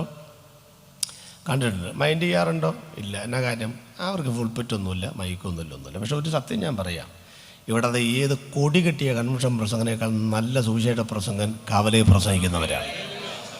അവരെ ആരും മാനിക്കാനുമില്ല, സ്നേഹിക്കാനുമില്ല, ആരുമില്ല. ഈ സ്റ്റേജ് ഉണ്ടെങ്കിൽ 50 പേരുണ്ടെങ്കിൽ ഇന്നാളെൻ്റെ ആൾ കുറഞ്ഞെന്നും പറഞ്ഞ് തിരിച്ചു പോയി എന്ന് കേട്ടു. എൻ്റെ പൊന്നു, ഇവരെ നമ്മൾ സൂര്യയുടെ വേലക്കാരെന്നാണ് വിളിക്കുന്നത്, എന്തോ ചെയ്യാനാന്ന് പറ. അപ്പം ഇദ്ദേഹം നോക്കിയപ്പോൾ ഒരു ഉപദേശി കവല ഇന്ന് പ്രസംഗം. ഞാൻ കഥാപ്രസംഗമായിരുന്നു എനിക്ക് പണ്ട് എൻ്റെ അപ്പൻ്റെ കലാവിധി. അതുകൊണ്ട് കവല കാണുമ്പോഴെല്ലാം എനിക്കൊരു അരപ്പിരിയാണ് എന്തേലും വിളിച്ച് പറയണമെന്ന് ആഗ്രഹം. അപ്പോൾ കേരളത്തിൻ്റെ 465 സിറ്റികളിൽ ഞാൻ നടന്ന ട്രാക്ട് കൊടുത്തിട്ടുണ്ട്. ഇന്ത്യയിലെ 29 സ്റ്റേറ്റിൽ ഞാൻ യേശുവിനെ പ്രസംഗിച്ചിട്ടുണ്ട്. ഒരാഗ്രഹം കൊണ്ട് പോകുന്ന, ആരും വിളിച്ചേച്ച് പോകുന്നൊന്നുമല്ല. നിങ്ങൾ വിചാരിക്കും ഈ പുള്ളി എന്നെ വലിയ പ്രസംഗം 29 സ്റ്റേറ്റിലും വിളിച്ചിട്ട് പോയതല്ല, ഞാൻ അങ്ങോട്ട് പോകുന്ന. സ്വോത്രം. ഏകദേശം 10.5 ലക്ഷം ആളുകളുടെ കയ്യിൽ ഞാൻ ട്രാക്ട് കൊടുത്തിട്ടുണ്ട് എൻ്റെ ഈ കൈ കൊണ്ട്. നിങ്ങൾ മിണ്ടാത്ത നിങ്ങൾ 21 ലക്ഷം ആൾക്ക് കൊടുത്തിട്ടുണ്ടാവും. അതുകൊണ്ടാണ്. ദൈവം നിങ്ങൾ അനുഗ്രഹിക്കട്ടെ. ഞാൻ തോറ്റു. അപ്പോൾ അങ്ങനെ കവല കാണുമ്പോൾ നമുക്കൊരു പ്രത്യേക ഇൻട്രസ്റ്റാണ് യേശുവിനെ പ്രസംഗിക്കാനായിട്ട്. അപ്പോൾ അങ്ങനെ ഈ സഖാവ് നോക്കിയപ്പോൾ ഒരു ഉപദേശിങ്ങനെ നിന്ന് യേശുവിനെ പ്രസംഗിക്കുന്നു. ഉള്ളിൽ നോക്കിയപ്പോൾ ആരും ശ്രദ്ധിക്കുന്നില്ല. ഈ കവലപ്രസംഗരെ ആളുകൾ എങ്ങനെയാണ് കാണുന്നത്? പുച്ഛത്തോടെ കാണുന്നത്. പുച്ഛം എന്ന് പറഞ്ഞാൽ കുറച്ചുകൂടി നല്ലൊരു വാക്ക് സുകുമാർ അഴിക്കോട് സാറ് പറഞ്ഞതാണ്, പുഞ്ഞം. കേട്ടിട്ടുണ്ടോ? പുഞ്ഞം. പുച്ഛവും പുഞ്ഞവും തമ്മിൽ വ്യത്യാസമുണ്ട്. ഞങ്ങളിങ്ങനെ കവലയെ പ്രസംഗിക്കുമ്പം ഞങ്ങളുടെ അടുത്തുകൂടെ ചില ആളുകൾ പോകും, ഇങ്ങനെ ഒന്ന് നോക്കിച്ചു പോകും. അതിൻ്റെ പേരാണ് പുച്ഛം. ജസ്റ്റ് ഒന്ന് നോക്കുക, അതിന് പുച്ഛം. ഒരു 50 മീറ്റർ മാറി എന്ന് വെച്ചാൽ ശരിക്കും നോക്കി വയ്ക്കും. ഊളൻ, വട്ടൻ, ഭ്രാന്തൻ, ഇവന് വേറെ പണിയൊന്നും ഇല്ല, നട്ടപ്ര വെയിലത്ത് വേറെ അതിൻ്റെ പേരാണ് പുഞ്ഞം. നിങ്ങൾ കേട്ടിട്ടുണ്ട്? ഇപ്പം രണ്ടും അനുഭവിക്കുന്നില്ല ഈ കവലപ്രം. നമുക്കിവിടെ എന്നാ സെറ്റപ്പാന്ന് നോക്കി കണ്ട് ഒരു ബറ്റാലിയൻ സറാഫുകൾ നിൽക്കുന്നു, ഇപ്പുറത്തെ പ്രൊഫഷണൽ സിംഗേഴ്സ് നിൽക്കുന്നു. ട്രിവാൻഡ്രം കലാകാരന്മാരെ കുറിച്ച് പറയേണ്ട കാര്യമില്ലല്ലോ. എന്നാ കലാകാരന്മാർ, എന്നാ അനുഗ്രഹിക്കപ്പെട്ട സദസ്സ. ഇതൊക്കെ ഉണ്ടെങ്കിലേ ഞങ്ങൾക്ക് പ്രസംഗം വരത്തുള്ളൂ. കവലപ്രസംഗർക്ക് ഇതൊന്നും ഇല്ലെന്നേ. അപ്പോൾ ഇയാൾ നോക്കിയപ്പോൾ ഈ EMS ഇങ്ങനെ കേട്ടുകൊണ്ടിരിക്കുന്നുണ്ടപ്പോൾ ഉപദേശിക്കാൻ ആവേശം കൂടി. പുള്ളി നോക്കിയപ്പോൾ ഒരാളെ കേൾക്കാനുള്ളൂ. ഇങ്ങനെ ആരാതൊന്നും പുള്ളിക്കറിയത്തില്ല. വയസ്സായ ഉപദേശിയില്ല. നമ്മളാണെങ്കിൽ പറയും ചോരയെങ്കിൽ ചോര കൊടുത്ത വിപ്ലവത്തെ പാലൂട്ടി വളർത്തുവാൻ ഇടാങ്കടത്തിൻ്റെ വീതിയിലിറങ്ങിയ പടയുടെ സമർത്ഥനായ സാരഥി എന്നൊക്കെ പറഞ്ഞ് നമ്മൾ കളത്തും. ഉപദേശിക്കുന്നവർ ഒരു വയസ്സായവൻ EMSൻ്റെ മുഖത്തൊക്കെ നല്ല കറ തീർന്ന സുവിശേഷം പറഞ്ഞു. ജാഥയുടെ ബ്ലോക്ക് കഴിഞ്ഞു, കാറ് മുന്നോട്ട് പോയി. അദ്ദേഹം അടുത്ത ചിന്ത എന്ന് പറയുന്ന വാരികയിൽ തങ്കലിപികളിൽ ആലേഖനം ചെയ്യപ്പെടേണ്ട ചരിത്രപരമായൊരു വാചകം സഖാവ് EMS നമ്പൂതിരിപ്പാൻ്റെ തൂലിയിൽ നിന്ന് ഉതിർന്നു വീണു. ആ വാക്കെങ്ങനെയാണ്: ക്രിസ്തു എന്നത് സത്യമത്രയോ സങ്കല്പമത്രയോ തിട്ടമായി പറയുവാൻ എനിക്ക് ബുദ്ധിമുട്ടുണ്ട്. എവിടെ ഇരുന്നോട്ടെ, പക്ഷേ ഒരു കാര്യം ഞാൻ സമ്മതിക്കുന്നു. ഞങ്ങൾക്കൊക്കെ 4 അക്ഷരം അനർഗളമായി സംസാരിക്കണമെങ്കിൽ, ഇടതടവില്ലാതെ സംസാരിക്കണമെങ്കിൽ കാൽനട പ്രചരണ ജാഥ കവലയിൽ അവസാനിക്കണം. ഹരാർപ്പണങ്ങൾ കൊണ്ട് തല കുമ്പിടണം. അതെല്ലാം മാറ്റിക്കളഞ്ഞ് സ്റ്റേജിൻ്റെ അടുത്തോട്ട് ചെല്ലുമ്പോൾ ഇൻകിലാബ് സിന്ദാബാദിൻ്റെ വിളികൾ ദിഗന്ധങ്ങൾ ഭേദിക്കുമാറ് അന്തരീക്ഷത്തിൽ ഇടിമിന്നൽ കണക്കെ വരുമ്പോഴാണ് ഞങ്ങളുടെ സിരകളിൽ ആവേശം നിറയുന്നതും ആളുകളെ അമ്പരപ്പിക്കുന്ന അനർഗളമായ പ്രസംഗങ്ങൾ നടത്തുവാൻ ശേഷിയുണ്ടാകുന്നതും. പക്ഷേ ഒറ്റയാൾ കേൾക്കാനില്ലാതിരുന്നിട്ടും കേൾക്കുന്നവൻ പുച്ഛ മനോഭാവത്തോടെ പോയിട്ടും നട്ടപ്പുറ വെയിലത്തൊരു പന്തൽ പോലുമില്ലാത്തൊരു ഉപദേശി ഇത്ര കൃകൃത്യമായി തൻ്റെ ഇടത്തോടെ ധൈര്യത്തോടെ ഉറക്കെ യേശുവിനെ പ്രസംഗിക്കണമെങ്കിൽ യേശുവുണ്ടോ എനിക്കറിയില്ല. പക്ഷേ അയാളുടെ ഉള്ളിൽ ഉറച്ചു പോയൊരു സത്യമില്ലെങ്കിൽ ഇത്ര ഉറക്കെ പറയാൻ തൻ്റെ ഇടമുണ്ടാകത്തില്ല. ഒരു സർക്കാരുകളൊക്കെ മാറിപ്പോകുമ്പോൾ 548 പേരുടെ തലയെടുത്ത ഭരണ സംവിധാനങ്ങൾ ലോകത്തിലുണ്ടെങ്കിലും ഏകദേശം 10-16 കോടി ആളുകൾ ക്രൂശിൻ്റെ ചുവട്ടിൽ രക്തസാക്ഷികളായി മാറിയിട്ടുണ്ടെങ്കിലും ഒരു പ്രതിഭാസത്തിൻ്റെ ആഭാസത്തിൻ്റെ സമരങ്ങൾക്കും ഇന്ന് വരെ ഞങ്ങൾ പെന്തക്കോസ്തുകാർ രംഗത്തിറങ്ങിയിട്ടില്ലെങ്കിലും ഇന്നും അർക്കപ്പെടുവാനുള്ള യാഗങ്ങളുടെ കൂട്ടത്തിൽ ഞങ്ങൾ കാണാൻ മറ്റുള്ളവർ മുൻഗണന കൊടുത്തിരിക്കുന്നെങ്കിലും ഒരു ഭയവുമില്ലാതെ ഏത് കവലയിലും ലക്ഷക്കണക്കിന് ആളുകളുടെ മുമ്പിലും ഇത്ര സധൈര്യത്തോടെ ഞങ്ങൾ വിളിച്ചു പറയാൻ കാരണം ഞങ്ങൾ പറയുന്നതൊന്നും സാങ്കല്പികമല്ല, ഇതൊരു സത്യമാണ്. ഇത് മാത്രമാണ് സത്യമെന്നും കൂടെ കടത്തിപ്പറയുമ്പോഴാണ് സുവിശേഷത്തിൻ്റെ മർമ്മം വെളിപ്പെടുന്നത്. ഉറക്കെ എന്തിനു പറയണം? ഞാൻ ചിലപ്പോൾ പറയും ദൈവനാമത്തിൻ്റെ മുഖത്തോണ്ട്, അപ്പോൾ അവർ കേൾക്കുന്നില്ല. ദൂരെയുള്ളവരെ കേൾക്കാനാണ് ഉറക്കെ പറയുന്നേ. അപ്പം യേശു എന്തിനാണ് ഉറക്കെ പറയുന്നത്? ദൂരെയുള്ളവരെ കേൾക്കാനാ. എന്ത് ദൂരം? 3 ലോകങ്ങൾ കേൾക്കാനാണ്. ഏതാ 3 ലോകം? കെനോട്ടിക് പാസേജ് എന്ന വേദശാസ്ത്രം വിളിക്കുന്ന ഒരു വേദഭാഗമുണ്ട് ബൈബിളിൽ. ഫിലിപ്പിയ ലേഖനം 2-ാം അധ്യായത്തിൻ്റെ 6, 7, 8, 9, 10, 11. ആദ്യത്തെ 3 വാക്യത്തിലാണ് ക്രിസ്തു സ്വർഗത്തിൽ നിന്ന് ഭൂമിയിലേക്ക് വന്ന 7 പടികൾ കൊടുത്തിരിക്കുന്നത്. താഴ്ചയുടെ 7 പടി. അവൻ ദൈവരൂപത്തിരിക്കുക ദൈവത്തോടുള്ള സമത്വം മുറുകെ പിടിച്ചു കൊള്ളയണമെന്ന് വിചാരിക്കാതെ ദാസ രൂപമെടുത്ത മനുഷ്യ സാദൃശ്യത്തിലായി തന്നെത്താൻ ഒഴിച്ച വേഷത്തിൽ മനുഷ്യനായി വിളങ്ങി തന്നെത്താൻ താഴ്ത്തി ക്രൂശിലെ മരണത്തോളം അനുസരണം ഉള്ളവനായി തീർന്നു. ശ്രദ്ധിക്കൂ, തുടങ്ങുന്നവൻ ദൈവരൂപത്തിൽ ഇരിക്കുക. ഇതിൽ കൂടുതൽ ഉയരത്തിൽ ഇനി ഒരാൾ ഇരിക്കാനില്ല. അടുത്തത് മരണത്തോളം. എല്ലാവരും മരിക്കുമല്ലോ, പക്ഷേ ക്രൂശിൽ മരിച്ചതുപോലെ ഇത്രയും താഴോട്ടിറങ്ങി ഇനി ഒരിക്കൽ മരിക്കാനുമില്ല. ഇതിൽ കൂടുതൽ ഉയരത്തിൽ ഒരാൾ ഇരിക്കാനില്ല. ഇത്രയും ഉയർത്തിരുന്ന ഒരാൾ ഇനി ഇതിൽ താഴാനുമില്ല. അടുത്തത്, ഇത്രയും ഉയരത്തിലിരുന്നവൻ ഇത്രയും താഴോട്ട് വന്നുകൊണ്ട് ദൈവം ഉയർത്തിയപ്പോൾ സകല നാമത്തിനും മേലായ നാമമായിട്ട് ഉയർത്തിയെന്നേ. സ്വത്രം. എന്നിട്ട് പറയാ സ്വർലോകരുടെയും, ബാക്കി നിങ്ങൾ പറഞ്ഞ് ഭൂലോകരുടെയും. അടുത്ത് പറഞ്ഞ് പഠിക്കണം. 2-ാം നൂറ്റാണ്ട് മുതൽ സഭായോഗങ്ങൾക്ക് വീടുകളിൽ ആളുകൾ പോകുമ്പോൾ ആരോഹണ അവരോഹണ ക്രമത്തിൽ പറഞ്ഞുകൊടുക്കുന്ന വാക്കാണേത്. ഇത് പഠിക്കാത്തതുകൊണ്ടാണ് ഇന്നലെ ഇപ്പോൾ പറഞ്ഞില്ലേ ഇവിടെ ആരാണ്ടാണ് ഇത് പഠിക്കാത്തതുകൊണ്ട് ഈ കൊല്ലക്കൊടി സൂചി വെക്കാൻ ആളുകൾ വരുന്നത്. മനസ്സിലായി? നമ്മളിവിടെ കഷ്ടപ്പെട്ട് യോഗം നടത്തുക. അപ്പോൾ അതിനിടയിൽ വോട്ട് പറയാനുള്ളൊക്കെ പറഞ്ഞല്ലോ. സ്തോത്രം. അപ്പോൾ സ്വർലോകരുടെയും യേശുവിൻ്റെ 3 പേരുകൾ അവിടെയുണ്ട്. യേശു, ക്രിസ്തു, കർത്താവ്. യേശു ആരാ? 2000 കൊല്ലം മുമ്പ് ലോകത്തിൽ ജനിച്ചു ഇവിടെ 33 വർഷം ജീവിച്ച യേശു. ജനത്തെ അവരുടെ പാപങ്ങളിൽ രക്ഷിപ്പാനിരിക്കുക കൊണ്ട് നീ അവന് യേശു. ഭൂമിയിൽ നമുക്ക് നൽകപ്പെട്ട നാമമാണ് യേശു. യഹൂദൻ യേശു വരുമെന്നല്ല വിശ്വസിക്കുന്നത്. മശിഹ വരും, ക്രിസ്തു അഭിഷിക്തൻ. സ്വർഗോദത്തിൽ യേശുവിൻ്റെ പേര് യേശു എന്നല്ല, ക്രിസ്തു എന്നുമല്ല. കർത്താവ്, എൻ്റെ കർത്താവിനോട്. അപ്പം 3 പേര് എവിടെ പറയുന്നത്? ഭൂലോകത്തിലെ യേശു, അധോലോകത്തിലെ ക്രിസ്തു, സ്വർലോകത്തിലെ കർത്താവ്. ഇന്നലെകളിലെ യേശു, ഇന്നത്തെ ക്രിസ്തു, വരാനുള്ള കർത്താവ്. 3 ലോകത്തിൻ്റെ ദൈവമാണ് കർത്താവായ യേശു ക്രിസ്തു. അതാണ് എല്ലാ നാവും മുഴങ്കാലും മടങ്ങുകയും. അവിടെയൊക്കെ നിൽക്കണം. പക്ഷേ ഇതിലേക്ക് വരണം. ഒന്നുകൂടെ ഒറ്റ വാചകത്തിൽ പറഞ്ഞ് വിടുകയാണ് ഞാൻ. നമ്മുടെ സ്തുതികൾക്കും സ്തോത്രത്തിനും ഇത്ര ശക്തി ഉണ്ടാകുന്ന കാര്യം എന്നാണെന്ന് ലോകം അറിയണം. 3 ലോകം മുഴങ്കാൽ മടക്കുന്നൊരു നാമം. 3/4 ചക്രത്തിൻ്റെ വിലയില്ലാത്ത മരമുട്ടി കൊണ്ട് തീർത്ത് 3-4 പേർ മുക്കുപണ്ടങ്ങൾ കൊണ്ട് അണിയിച്ചൊരുക്കി മുക്കിയും മൂളിയും ഏതെങ്കിലും ഒരു മൂലക്കിരുത്തുന്ന ഒരു കുട്ടി ദൈവത്തിൻ്റെ മുൻപിലല്ല ഇന്ന് രാത്രി ഞങ്ങൾ ഇരിക്കുന്നത്. 3 ലോകവും മുഴങ്കാൽ മടക്കുവാൻ യോഗ്യമായൊരു നാമമുണ്ടെങ്കിൽ ആ നാമത്തിന് മുമ്പിൽ ഇരിക്കുന്ന അവഹേളനമല്ല, അന്തസ്സാണെന്ന് വിചാരിക്കുന്നവരുണ്ടെങ്കിൽ തന്ന 2 കരവും ചേർത്തടിച്ചാൽ എത്ര ശബ്ദം കിട്ടുമോ അത്രയും ശബ്ദത്തിൽ പറയണം, ആകാശത്തിന് കീഴിൽ ഭൂമിക്ക് മുകളിൽ മാനവജാതിക്ക് രക്ഷപ്പെടുവാൻ വേറെ നാമം ദൈവം നൽകിയിട്ടില്ല, യേശു മാത്രം കർത്താവെന്ന് പറയണം. യേശു സ്വർഗത്തിലേക്ക് നോക്കിച്ച് പറഞ്ഞു, പിതാവേ പ്രവചനങ്ങൾ നിവൃത്തിയായി. ഒന്ന് മാറ്റി വെച്ചു. 2, ഈ ഭൂമിയിൽ വെള്ളറട, കേരളം, ഇന്ത്യ, ഏഷ്യ, ലോകം മുഴുവൻ ജനങ്ങളോടും യേശു നോക്കിച്ച് ഭൂമിയിൽ ഉള്ളവരോട് പറഞ്ഞു, നിങ്ങളുടെ പാപത്തിൻ്റെ പരിഹാരം ഞാൻ നിവൃത്തിയാക്കിയിരിക്കുന്നു. മനുഷ്യവർഗത്തിൻ്റെ നെറ്റിയിൽ പാപത്തിൻ്റെ ശമ്പളം ഫുൾ സ്റ്റോപ്പ് ഇട്ട് വെച്ചപ്പോൾ താഴെ ഒരു സെമിക്കോളം കൂടി ഇട്ടേച്ച് പറഞ്ഞു, ദൈവത്തിൻ്റെ കൃപാവരമോ ഇന്ന് മുതൽ മരണാധികാരിയായി പിശാചേ നീ മനുഷ്യനെ നെറ്റിയിൽ ഒട്ടിച്ചു വെച്ച ആ ടേപ്പ് ഞാൻ വലിച്ചു കീറിയിരിക്കുന്നു, മരണാധികാരത്തെ ഞാൻ നിവൃത്തിയാക്കിയിരിക്കുന്നു. 3 കാര്യങ്ങളാണ് നമ്മൾ ചിന്തിക്കുന്നത്. നമ്പർ 1, ഒന്നാമത്തേലേക്ക് വരാം. ചിലപ്പോൾ സ്പീഡ് കൂടും സമയത്ത് നിർത്താൻ വേണ്ടിയിട്ട്. ഓക്കെ, ഒന്നാമത്തെ കാര്യം, പിതാവേ പ്രവചനങ്ങൾ നിവൃത്തിയായി. എബ്രായ ലേഖനം 1-ാം അധ്യായം 1-ാമത്തെ വാക്യം.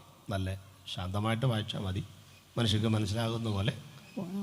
പതുക്കെ. ദൈവം പണ്ട് ഭാഗമായിട്ടും വിവിധമായിട്ടും പ്രവാചകന്മാർ മുഖാന്തരം പിതാക്കന്മാരോട് അരുളി ചെയ്തിട്ട് ഈ അന്ത്യകാലത്ത് പുത്രൻ മുഖാന്തരം നമ്മോട് അരുളി ചെയ്തിരിക്കുന്നു. മതി, അത്രയും മതി. നമുക്കതൊക്കെ ഒത്തിരി പഠിക്കാനുള്ള ഒരു വേദഭാഗമാണ് കേട്ടോ. ഞാനിങ്ങനെ പറയും, ഇപ്പോൾ നമ്മുടെ ബഹുമാനപ്പെട്ട എബി എബ്രഹാം പാസ് അറിയുമല്ലോ പലരും ഇല്ലേ, വളരെ മനോഹരമായൊരു ക്ലാസ് അദ്ദേഹം മോർണിംഗ് സെക്ഷനിൽ എടുക്കുന്നുണ്ട്. കൺവെൻഷനൊക്കെ പറയാമോ എന്നറിയില്ല. ഒരു വചനം പഠിക്കാനുള്ള ആഗ്രഹം കൊണ്ട് ഞാൻ പറയുകയാണ്. 1000 ക്ലാസ്സുകൾ പിന്നിട്ടിരിക്കുന്നു എന്നാണ് ഞാൻ മനസ്സിലാക്കുന്നത്. ഇപ്പോൾ എബ്രായ ലേഖനമാണ് പഠിപ്പിക്കുന്നത്. താല്പര്യമുണ്ടെങ്കിൽ പൂനെ ഫെലോഷിപ്പിൽ നിന്ന് സ്റ്റാർട്ട് ചെയ്യുന്ന രാവിലെ 7 മണിക്കുള്ള മോർണിംഗ് ക്ലാസ്സിൽ കയറിയാൽ വളരെ മനോഹരമായ ബൈബിൾ സ്റ്റഡിയാണ് നടക്കുന്നത്. അപ്പോൾ ഇവിടുത്തെ വാക്യത്തിലേക്ക് വരാം. ദൈവം പണ്ട് ഭാഗമായിട്ടും മതി, മോള് വാക്യങ്ങളുടെ വായിച്ചാൽ കേട്ടെ, ഇനി ഇവർ പറയാൻ വേണ്ടിയിട്ടാണ്. ദൈവം പണ്ട്, അത് ശരി, നോക്കിയാണോ കാണാതെ പറയുന്നത്? എൻ്റെ മുഖത്തോട്ട് നോക്കിച്ച് പറ. നോക്കി കാണാതെ പറയാൻ ആർക്കാ പറ്റുകയില്ലാത്ത.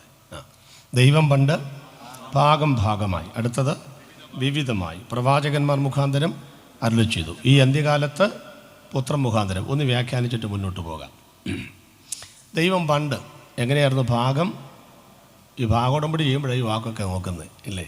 ദൈവം പണ്ട് വിവിധം എന്നൊക്കെ പറഞ്ഞതിൻ്റെ അർത്ഥം എന്താ? എന്നാ നല്ല അർത്ഥമാണെന്നറിയാമോ? പഴയ നിയമത്തിൽ 39 പുസ്തകത്തിലും ആരുണ്ട്?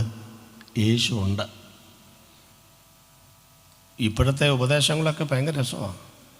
കുറേ കൊല്ലം മുമ്പ് തുടങ്ങിയതാണ്. സങ്കീർത്തനങ്ങൾ നമുക്ക് ആവശ്യമില്ല. അതിപ്പോൾ സങ്കീർത്തനങ്ങളൊന്നും വായിക്കാറില്ല. ആവശ്യമില്ലെന്ന് പറയരുത്, വായിക്കാൻ പറ്റിയില്ലെങ്കിൽ വായിക്കേണ്ട. സുവിശേഷങ്ങളൊക്കെ വായിക്കുന്ന നല്ല കാര്യമാണ്. എന്നെ വായിച്ചിട്ടും വലിയ കാര്യമില്ലെന്ന് എനിക്ക് തോന്നാറുണ്ട്. കാരണം ഇപ്പോഴും സങ്കീർത്തനം വായിക്കുമ്പോൾ തെറ്റിപ്പോകുന്നവരുണ്ട്. 45-ാം സങ്കീർത്തനമൊക്കെ എല്ലാ കല്യാണത്തിലും വായിക്കുന്നത്, ഇപ്പോഴും ഏതാണ്ടൊക്കെ വായിക്കുന്നത് ചില അക്ഷരപേശം. അപ്പോൾ എനിക്ക് തോന്നുന്നു വായിച്ചിട്ട് വലിയ കാര്യമില്ലെന്ന്. അപ്പോൾ പഴയ സങ്കീർത്തനമൊന്നും ആവശ്യമില്ല, പഴയുമ്പോൾ നമുക്ക് ആവശ്യമില്ല എന്ന് പറയുന്ന കുറേ ആളുകളുണ്ട്. കുറേ കൊല്ലം മുമ്പ് ഒരാളിങ്ങനെ പറഞ്ഞു കേട്ടു എന്നാണ് ഞാൻ കേട്ടത്. എന്നോടൊരാൾ പറഞ്ഞതാണ്. അദ്ദേഹത്തിൻ്റെ ശൈലി സൂപ്പർ, ഇപ്പോഴത്തെ സ്റ്റൈലാണ്, യേശുവിൻ്റെ സ്റ്റൈൽ. അദ്ദേഹം ഇങ്ങനെ പറഞ്ഞു, പഴയ നിയമം വേണ്ട എന്ന് നിങ്ങൾ കേട്ടിട്ടുണ്ടല്ലോ, ഞാനോ നിങ്ങളോട് പറയുന്നത് പുതിയ നിയമം വേണ്ട. എന്താണ് എൻ്റെ കാരണം കൂടെ കേൾക്കണം. നമ്മൾ അപ്പോസ്തോലിക സഭയാണ്. ആരുടെ സഭയാണ്? അയ്യോ, അവരെ കൊണ്ട് പൊറുതിമുട്ടിയിരിക്കുക. ഇപ്പം അപ്പോസ്തോലിക സഭയാണ്. എങ്ങനെ അപ്പോസ്തലന്മാരുണ്ടാവുന്നൊക്കെ നമ്മൾ പഠിക്കണ്ടായോ? അപ്പോസ്തലിക സഭയാണ്. നമുക്ക് അപ്പോസ്തലന്മാർക്കിടെ ബൈബിളൊന്നും ഉണ്ടായിരുന്നില്ല. പിന്നെ അനന്യാ സഭയൊക്കെ വരുമ്പം ആത്മാവിലാണ് കാര്യങ്ങൾ പറയുന്നത്. എന്നാൽ ബൈബിളൊന്നും വേണ്ടതേ, നമുക്ക് വെളിപ്പാടുള്ളതായിരിക്കണം സഭ. ഇത് പറഞ്ഞപ്പോഴേക്കും ഒരറ്റം മുതൽ മറുവറ്റം വരെ കയ്യടിയും അന്യഭാഷയും ഭയങ്കര ബഹളവും ആയിരുന്നു എന്നാണ് കേട്ടത്. ഞാൻ നേരിട്ട് കണ്ടിട്ടില്ല. കേട്ട കാര്യം ശരിയല്ലെങ്കിൽ വിട്ടേക്കാത്രയോ. എന്നോട് ഈ പറഞ്ഞ പുള്ളി ചോദിച്ചു, പാസ്റ്റർ എന്തോ പറയുന്നു, പഴയമം വേണ്ട എന്ന് പറഞ്ഞ് കേട്ടിട്ടുണ്ട്, പുതിയമം വേണ്ടെന്ന് ഇങ്ങനെ പറയുന്നു, എന്തോ പറയുന്നു. ഞാൻ പറഞ്ഞു, ആ പറഞ്ഞവനെയും നമുക്ക് വേണ്ട. എന്നെ അതിൽ കൂടുതൽ വല്ലതും പറയാനുണ്ടോ പാസ്റ്റർ? എനിക്കറിയാമല്ലോ. ഇവരൊക്കെ വേണോ നിങ്ങൾ ആരായി തീരുമാനിക്കുന്നത്? പഴയമോ പുതിയമോ വേണ്ടെന്ന് പറഞ്ഞ് ഒന്നാമത് പഠിക്കാൻ സമയം കണ്ടെത്തണം, ഇല്ലേ? പഠിക്കാൻ സമയമില്ല, അതായി പ്രശ്നം. ഞാൻ കർത്താവിൽ നിന്ന് പ്രാപിക്കുകയും നിങ്ങൾക്ക് ഇന്ന് പഠിച്ചാൽ സമയം കിട്ടും, നേരമില്ല. ഇപ്പം ആരാണ്ട് പറയുന്നത് കേട്ടു, അതും ഞങ്ങൾ തിരുത്തിയത്. ഞാൻ കമ്പ്യൂട്ടറിൽ നിന്ന് പഠിക്കുകയും നിങ്ങൾ കേൾപ്പിക്കുകയും. അതാ ഈ ഉപദേശപേശകളൊക്കെ വരുന്നതേ. യേശുക്രിസ്തു എന്താ പറഞ്ഞേ? സങ്കീർത്തനങ്ങളിലും പ്രവാചക പുസ്തകങ്ങളിലും എന്നെക്കുറിച്ച് ഉണ്ടോ? ഈ പുതിയ ആരംഭിക്കുന്നതിന് അബ്രഹാമിൻ്റെ പുത്രനായ ദാവീദിൻ്റെ പുത്രനായ യേശുക്രിസ്തുവിൻ്റെ ഉണ്ടോ? അബ്രഹാം മുതൽ യേശുക്രിസ്തുവിൻ്റെ 42 തലമുറ, അവിടെ നിന്ന് ആദാം 20, 62 തലമുറകൾ.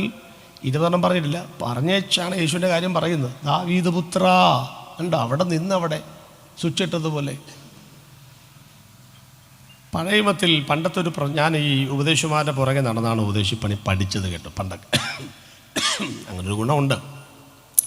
ഞാൻ പറഞ്ഞു, ഇപ്പോഴത്തെ ഉപദേശിമാരും കാര്യം നമുക്ക് ഈ BTH BD MD ഒക്കെ ഉണ്ടെന്ന് പറഞ്ഞാലും ഈ BTH BD ഒക്കെ നല്ലതാണ്, എന്നാലും തീപ്പെട്ടിയും കൂടി ഉള്ളതാണ് കുറച്ചും കൂടെ നല്ലത്.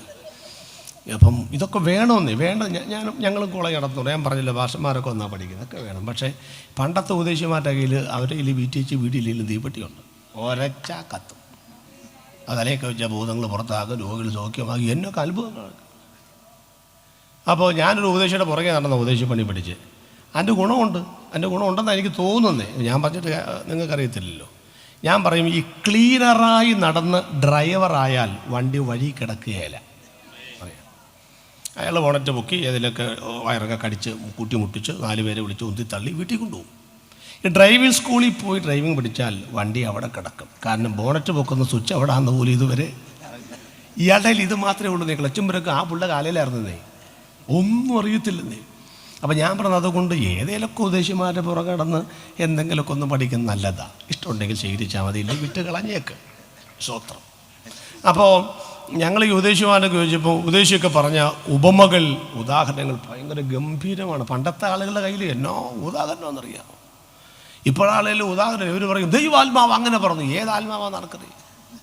പണ്ട് നല്ല ഒന്നാന്തര ഉദാഹരണമാണ്. അപ്പം അദ്ദേഹം എന്നോടൊരു ഉദാഹരണം പറഞ്ഞു, ചോദിച്ചവരാണ്. ഞാനന്ന് കൊച്ചുപദേശി, പുള്ളി വലിയ ഉപദേശി, അങ്ങനെ വലിയ പാസ്റ്റർ, കൊച്ചു പാസ്റ്റർ, അങ്ങനെയൊക്കെ സഭക്കാരെന്ന് വിളിക്കുന്നത്.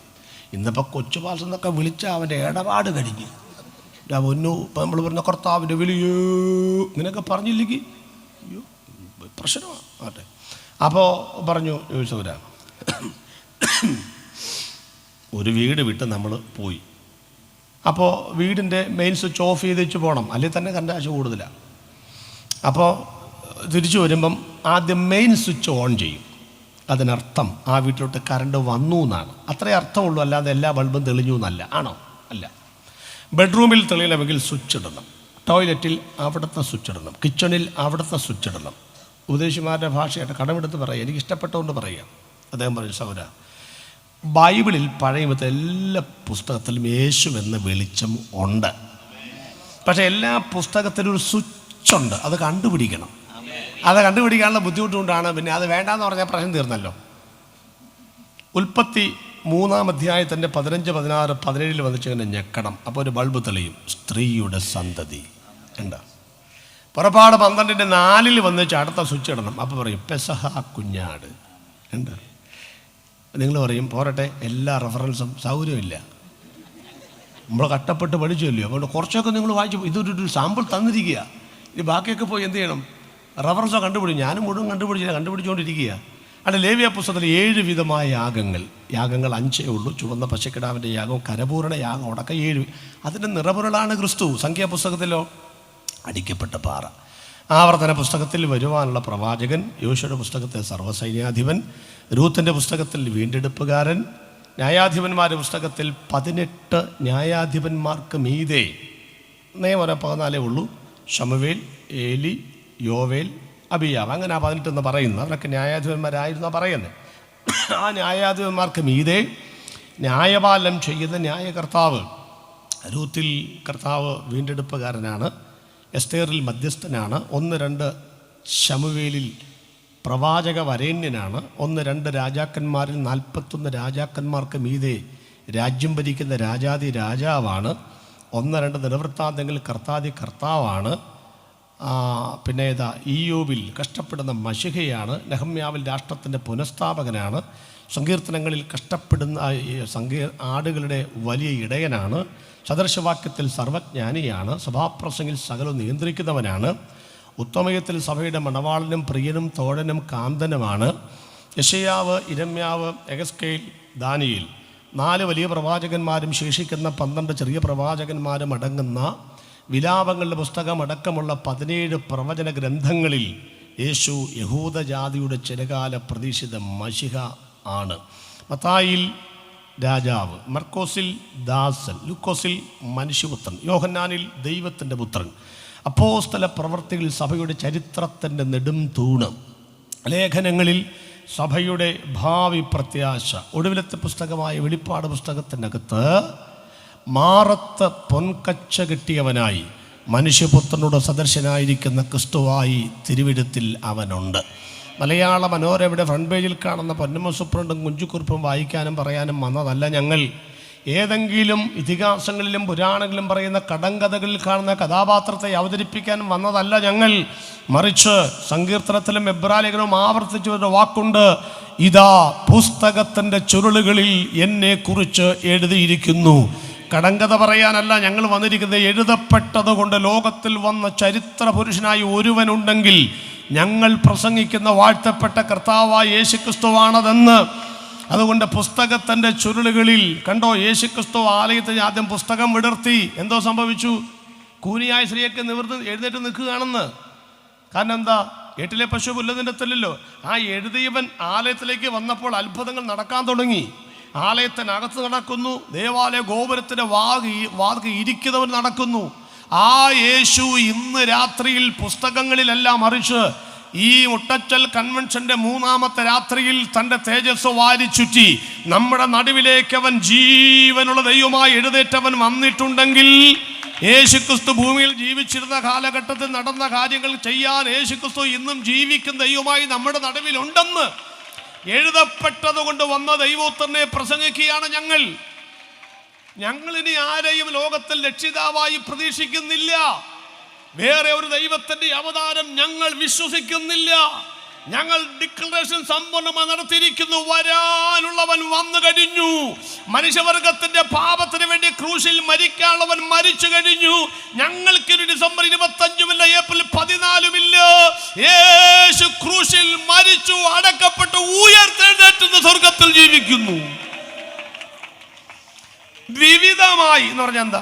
വിവിധ സ്റ്റൈലിൽ, വിവിധ രീതികളിൽ എന്നാണ്. ഒരു സ്റ്റൈൽ മന്നനല്ല യേശുക്രിസ്തു. ദൈവം പണ്ട് ഭാഗം എല്ലാ പുസ്തകത്തിലും ഉണ്ട്. വിവിധമായി എന്ന് പറഞ്ഞാൽ ഓരോ രീതികളിലാണ് യേശു ഇടപെടുന്നത്. ഞാനത് പറയാനായിട്ട് കുറേ ഇങ്ങനെ പറയുന്നതിനേക്കാൾ ഒരു ഉദാഹരണത്തിലേക്ക്, ഇതെല്ലാം ഞങ്ങളുടെ ഉപദേശമാരുടെ ഉദാഹരണങ്ങളൊക്കെ. കർത്താവ് മരിച്ചു, 3 ദിവസം കഴിഞ്ഞാൽ ഉയർത്തട്ടെ. അപ്പം 3 ദിവസം എവിടെ പോയി? 3 ദിവസം കർത്താവ് എവിടെ പോയി? പാതാള ലോകത്തിലേക്ക് പോയെന്നേ. പാതാള ലോകം, പാതാളം പറഞ്ഞാൽ ഭൂമിയെ 3ആയിട്ട് തിരിക്കുന്ന ക്രസ്റ്റ്, മാൻഡിൽ, കോർ അല്ലെങ്കിൽ ഉൾക്കാമ്പ്. 1ാമത്തെ ഭാഗത്തിനും 2ാമത്തെ ഭാഗത്തിനും ഇടയിലുള്ള 3-4 സ്ഥലങ്ങളിൽ ഒന്നാണ് 1ാമത്തെ പാതാളം. അപ്പം പാതാള ലോകത്തിൽ ചെല്ലുമ്പോൾ അവിടെ ആരൊക്കെ ഇരിപ്പുണ്ട്? ആദാം മുതൽ യോഹന്നാൻ സ്നാപകൻ വരെയുള്ള എല്ലാവരോടും ഇരിപ്പുണ്ട്. മറ്റേ സ്ഥലത്ത് വേറെ ആൾക്കാർ ഇരിപ്പുണ്ട്, യാതനാ സ്ഥലത്ത് എന്ന് പറഞ്ഞാൽ ഇപ്പം ഇതൊരു പാതാള ലോകമാണെന്നിരിക്കട്ടെ. നമ്മളെല്ലാവരും ആദാം മുതൽ എല്ലാവരോടും ഇരിപ്പുണ്ട്. അപ്പോൾ യേശുക്രിസ്തു മരിച്ച ഉടനെ ഈ പാതാള ലോകത്തിൻ്റെ അകത്ത് അവിടെ പൂട്ടൊക്കെ ഉണ്ട്, പിന്നെ മരണത്തിൻ്റെയും പാതാളത്തിൻ്റെയും താക്കോൽ. അപ്പോൾ ഇത് തുറക്കാതെ ആർക്കും വരാനൊക്കത്തില്ല. പക്ഷേ എല്ലാം കൂടെ ഇരിക്കുമ്പോൾ ഒരു ഇളക്കവും ബഹളവും ഒക്കെ നടന്നു കഴിഞ്ഞപ്പോൾ ആരാണ്ട് ചോദിച്ചു, എന്നതാ ഇത്ര ഭയങ്കര ഇളക്കം അവിടെ, മേളിൽ ആരുടെ എത്തണം തോന്നുള്ളൂ എന്നൊക്കെ പറഞ്ഞുകൊണ്ടിരിക്കുമ്പോൾ യേശു നടുവിൽ പ്രത്യക്ഷനായി. യേശു നടുക്ക് പ്രത്യക്ഷനായോടെ സകലനും ചാടി എഴുന്നേറ്റ് കാണും ഇല്ലേ? എൻ്റെ ഒരു ഭാവനയാണ് കേട്ടത്, ഉപദേശിമാരുടെ ഭാവനയാണ്. തെറ്റാണെങ്കിൽ നമുക്ക് തിരുത്താം, കുഴപ്പമൊന്നുമില്ല, നല്ല ഭാവനകളെല്ലാം കിടക്കട്ടെ. അപ്പോൾ ഒരാൾ എഴുന്നേറ്റ് കാണാൻ സാധ്യതയില്ല. ഈ അധ്യക്ഷന്മാർക്ക് അങ്ങനെ എഴുന്നേക്കേണ്ട കാര്യമില്ലല്ലോ. നമ്മുടെ നാട്ടിൽ അധ്യക്ഷനല്ല, മലയാളികളും എഴുന്നേക്കുകയില്ല കസേര തന്നെ വന്നാലും. ആട്ടെ, ഈ എഴുന്നേക്കാത്ത അധ്യക്ഷൻ ആരായിരിക്കും പാതാള ലോകത്തിൽ? ഏകദേശം ആദാമായിരിക്കാനാ സാധ്യത. ആദ്യത്തെ മനുഷ്യനല്ലേ, അപ്പോൾ അതുകൊണ്ട് ഇച്ചിരി വിലയൊക്കെ കാണും. അപ്പോൾ യേശു ക്രിസ്തു ഇങ്ങനെ പതുക്കെ നടന്ന് ആദാമിൻ്റെ അടുത്തോട്ട് നടന്നു ചെല്ലും തോറും ആദാമിന് ഇരിപ്പ് ഉറക്കുന്നില്ല. ഒടുവിൽ യേശു ചെന്നു, ആദാം അങ്ങനെ എഴുന്നേറ്റ് നിന്നു. 2 യുഗപ്രഭാവ പുരുഷന്മാർ നോക്കി നിൽക്കുകയാണ്. ഒന്നാമത്തെ ആദാം, ഒടുക്കത്തെ ആദാം. യേശു ചോദിച്ചു, അറിയാമോ? അപ്പോൾ ആദാം നോക്കിച്ച് പറഞ്ഞു, കണ്ട വരെയൊന്നും ഇല്ല, എല്ലാവരെയും പുള്ളിക്കറിയാം. യേശു പറഞ്ഞു, എനിക്കറിയാം. എവിടെ വെച്ച്? എവിടെയോ വെച്ചറിയാം എന്നല്ല, കൃത്യമായിട്ടറിയാം. എങ്ങനെ? യേശു പറഞ്ഞു, ഏദൻ തോട്ടത്തിൽ താങ്കളായിരുന്നല്ലോ. ആയിരുന്നു. സുഖമായിട്ട് ജീവിച്ചല്ലോ. ജീവിച്ചു. പാപം ചെയ്ത് ഓർമ്മയുണ്ടോ? അതൊക്കെ ഓർപ്പിക്കല്ലേ, ഞാനവിടെ ജീവിച്ചു പോവുക. ഓർപ്പിക്കല്ലേ. അല്ല, അന്ന് ഈ പാപം ചെയ്തപ്പം മരത്തിൻ്റെ മറവിലേക്ക് പോയതും അത്തിയില കൊണ്ട് താങ്കളൊരു ഉടുപ്പുണ്ടാക്കിയതും വെയിലാറിയപ്പോൾ ഇപ്പോഴത്തെ പിള്ളേരുടെ പാൻറ് പോലെ അത് ചുരുങ്ങിയതും ഓർക്കുന്നുണ്ടോ? ഇതൊക്കെ ഓർപ്പിച്ച് എന്നെ നാണം കെടുത്താനാണോ അപ്പം ഇങ്ങോട്ട് എഴുന്നള്ളി വന്നിരിക്കുന്നത്? ആരാ മോൻ? ഏതാ സംഭവം? ഏതാ? എന്നാൽ പിന്നെ പോട്ടെ. അച്ഛാ, യഹോവയായ ദൈവം നമ്മെ ഇറങ്ങി വന്നപ്പം ഒരു തോലുകൊണ്ട്, മൃഗത്തിൻ്റെ തോലോട് ഉടുപ്പിച്ച് നഗ്നത മറച്ചത് ഓർമ്മയുണ്ടോ? അത് ഓർമ്മയുണ്ട്. ആ ബലത്തിലാണ് നിൽക്കുന്നത്. അച്ഛാ, ഒരു യാഗമൃഗം യാഗമാകാതെ അതിൻ്റെ തോല് കിട്ടുമോ ഉടുപ്പുണ്ടാക്കാൻ? അപ്പം ഈ തോല് കൊണ്ട് ഉടുപ്പുണ്ടാക്കിയാൽ ആ മൃഗമേതാ? അപ്പം ആദാം പറഞ്ഞു, അതാ മോനെ, ഞാൻ ഇത്ര നാൾ അന്വേഷിക്കുന്ന ആ മൃഗമേതാണെന്ന്. എന്നാ ഇനി അന്വേഷിക്കണ്ട. താങ്കൾ പോലും അറിയാതെ താങ്കളുടെ നഗ്നത മറയ്ക്കുവാൻ മറവിടങ്ങളിൽ യാഗമായി തീർന്ന ആദാമ വർഗത്തിന്റെ പാപങ്ങൾ പരിഹരിക്കുവാൻ മറവിടങ്ങളിൽ യാഗമായി തീർന്ന ആ കുഞ്ഞാടാണ് ഈ നിൽക്കുന്ന കുഞ്ഞാട്. ഞെട്ടിത്തരിച്ചുപോയി ആദാം. സ്തംഭനം മാറാതിരിക്കുമ്പോൾ ആലോചിച്ച് നിൽക്ക് എന്ന് പറഞ്ഞ് വെട്ടിത്തിരിഞ്ഞ് അടുത്ത പിതാവാരാ? നരവംശത്തിൻ്റെ പിതാവാണ് ആദാം. വിശ്വാസത്തിൻ്റെ പിതാവാരാ? അബ്രഹാം. അങ്ങനെ നിൽക്കുക. എന്നാൽ പിന്നെ അങ്ങോട്ട് അടുത്തപ്പോഴേ അബ്രഹാം പറഞ്ഞു, മനസ്സിലായി. അബ്രഹാമേ, ബാലന്റെ മേൽ കൈവെക്കരുത്. അന്ന് ഞാൻ തിരിഞ്ഞു നോക്കിയപ്പോൾ അന്ന് ആ മോറിയ മലയിൽ കൊമ്പ് കാട്ടിൽ കുരുങ്ങിയ ആ കോലാട്ടുകൊറ്റനല്ലേ ഈ നിൽക്കുന്നത്? 100 മാർക്ക്. യോവിന്റെ യെശയ്യാവിന്റെ അടുക്കൽ, ഇരിമ്യാവിന്റെ അടുക്കലൊക്കെ ചെന്ന് ഓരോന്ന് പറഞ്ഞുകൊണ്ടിരിക്കുമ്പോൾ യോഹന്നാൻ ചാടി വിളിച്ചു പറഞ്ഞു, ഞാൻ പറഞ്ഞില്ലേ ഒരു പുള്ളിയെ കണ്ടേച്ചാ പോന്നിരിക്കുന്നതെന്ന്? ഇതാ ലോകത്തിന്റെ പാപം ചുമക്കുന്നു ദൈവത്തിന്റെ കുഞ്ഞാട്. ഇതാണ് ഞാൻ പറഞ്ഞ ആ മനുഷ്യൻ. ഉൽപ്പത്തിയിൽ മറവിടങ്ങളിൽ യാഗമായ ഒരു യാഗമൃഗമായി, നോഹയുടെ കാലഘട്ടത്തിൽ ഉയർന്നു പൊങ്ങുന്ന പെട്ടകമായി, ഗിദെയോന്റെ കാലഘട്ടത്തിലും മറ്റുമൊക്കെ മഞ്ഞിൽ തോലിൽ പെയ്തിറങ്ങുന്ന മഞ്ഞായി, യെശയ്യാവിൽ കാണാതെ പോയ ആടുകളെ അന്വേഷിച്ചു പോകുന്ന ഇടയനായി. ഇതാണ് ഭാഗമായി പല രീതികളിൽ. അപ്പൊ ദൈവം പണ്ട് ഭാഗമായി വിവിധമായി, ഇപ്പൊ പറഞ്ഞ വിവിധമായി പ്രവാചകന്മാർ മുഖാന്തരം സംസാരിച്ചു. അങ്ങനെ ഒരു കാലം. ഇന്നതില്ല മക്കളെ. ഇന്നിനി വരാൻ പോകുന്നവരെ കുറിച്ച് പ്രവാചകനൊന്നും പറയുന്നില്ല. ഇവരെല്ലാം പറഞ്ഞു കഴിഞ്ഞപ്പോൾ കർത്താവ് പറയാണ്, വചനം പറയാണ്, ഇന്ന് അന്ത്യകാലത്തെ പുത്രൻ മുഖാന്തരം ഇനി സുവിശേഷ പ്രസംഗം, ഇനിയുള്ള രക്ഷാദൂതുകൾ വേറെ ഒരു മാർഗത്തിലൂടെയും അല്ല അറിയിക്കേണ്ടത്. പുത്രൻ എന്താണോ ലോകത്തിൽ ചെയ്തത് അതാണ് പറയേണ്ടത്. യേശുക്രിസ്തു ക്രൂശിൽ വന്ന് യാഗമായി ആ യാഗത്തെ മറികടന്നൊരു സുവിശേഷ പ്രസംഗമില്ല. ഏത് ക്രൂസേഡാണെങ്കിലും ഏത് യോഗമാണെങ്കിലും യേശുക്രിസ്തുവിന്റെ ക്രൂശിലെ മരണമാണ് ഞങ്ങളുടെ ഹൈലൈറ്റ്. അതിനപ്പുറത്ത് പറയാൻ ഇവിടെ ഒരാളുമില്ലെന്ന് അന്ത്യകാലത്തെ പുത്രൻ മുഖാന്തരം നമ്മോട് അരുളി ചെയ്യുന്നത്.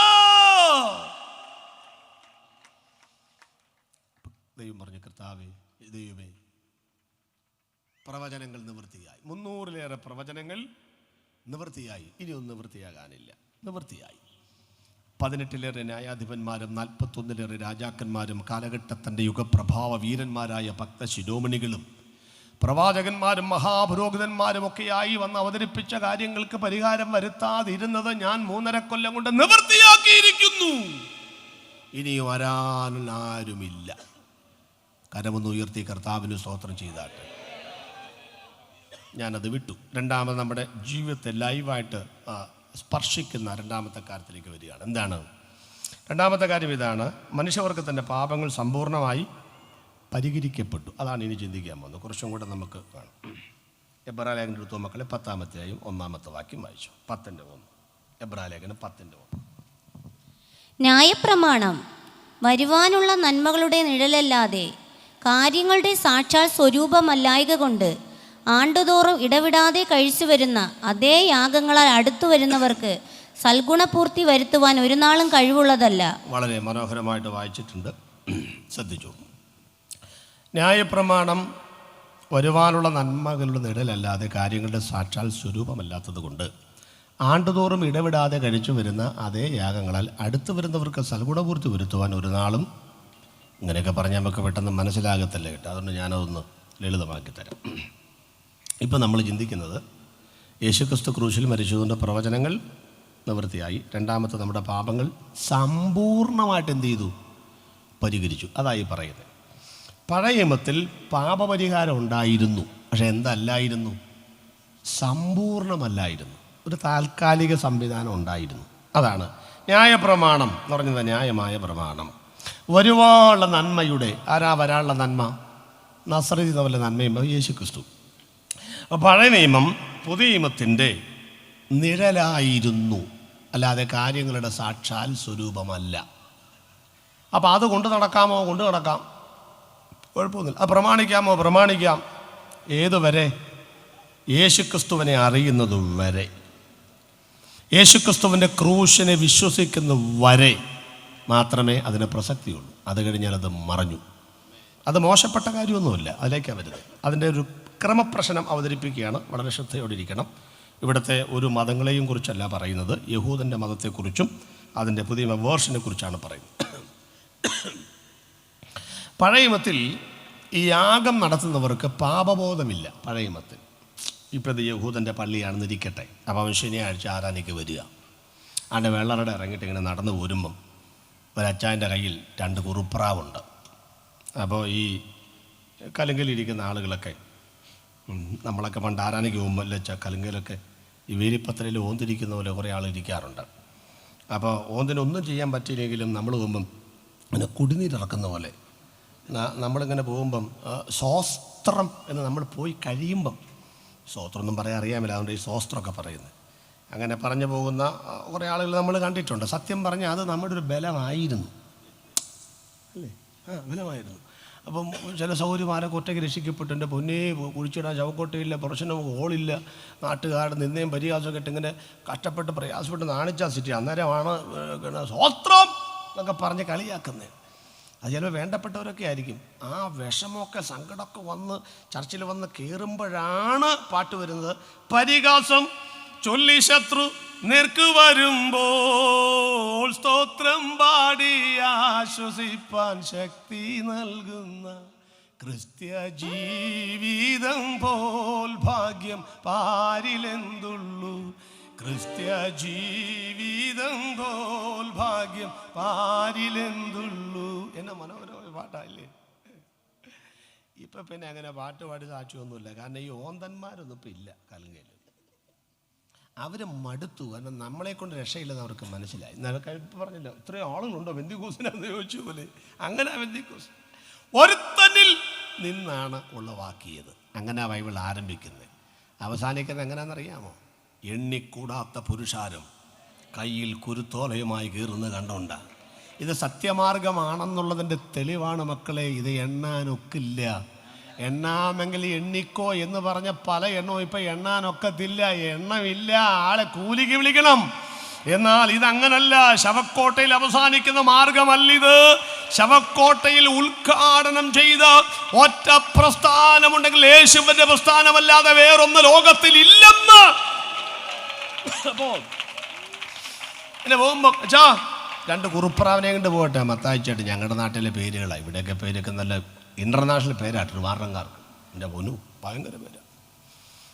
അപ്പോൾ ഞങ്ങളുടെ നാട്ടിലെ പേര് പറഞ്ഞാൽ ശീലം. അപ്പോൾ മത്തായിച്ചേട്ടു എന്തോ 2 കുറുപ്രാവേ ഉള്ളോ പള്ളി പോകുമ്പോൾ എന്ന് പറഞ്ഞാൽ ഈ കുറുപ്രാവിനെ കൊണ്ട് പോകുന്നത് ഈ കുറ്റി വീടി വലിച്ചാൽ എന്ത് മതി?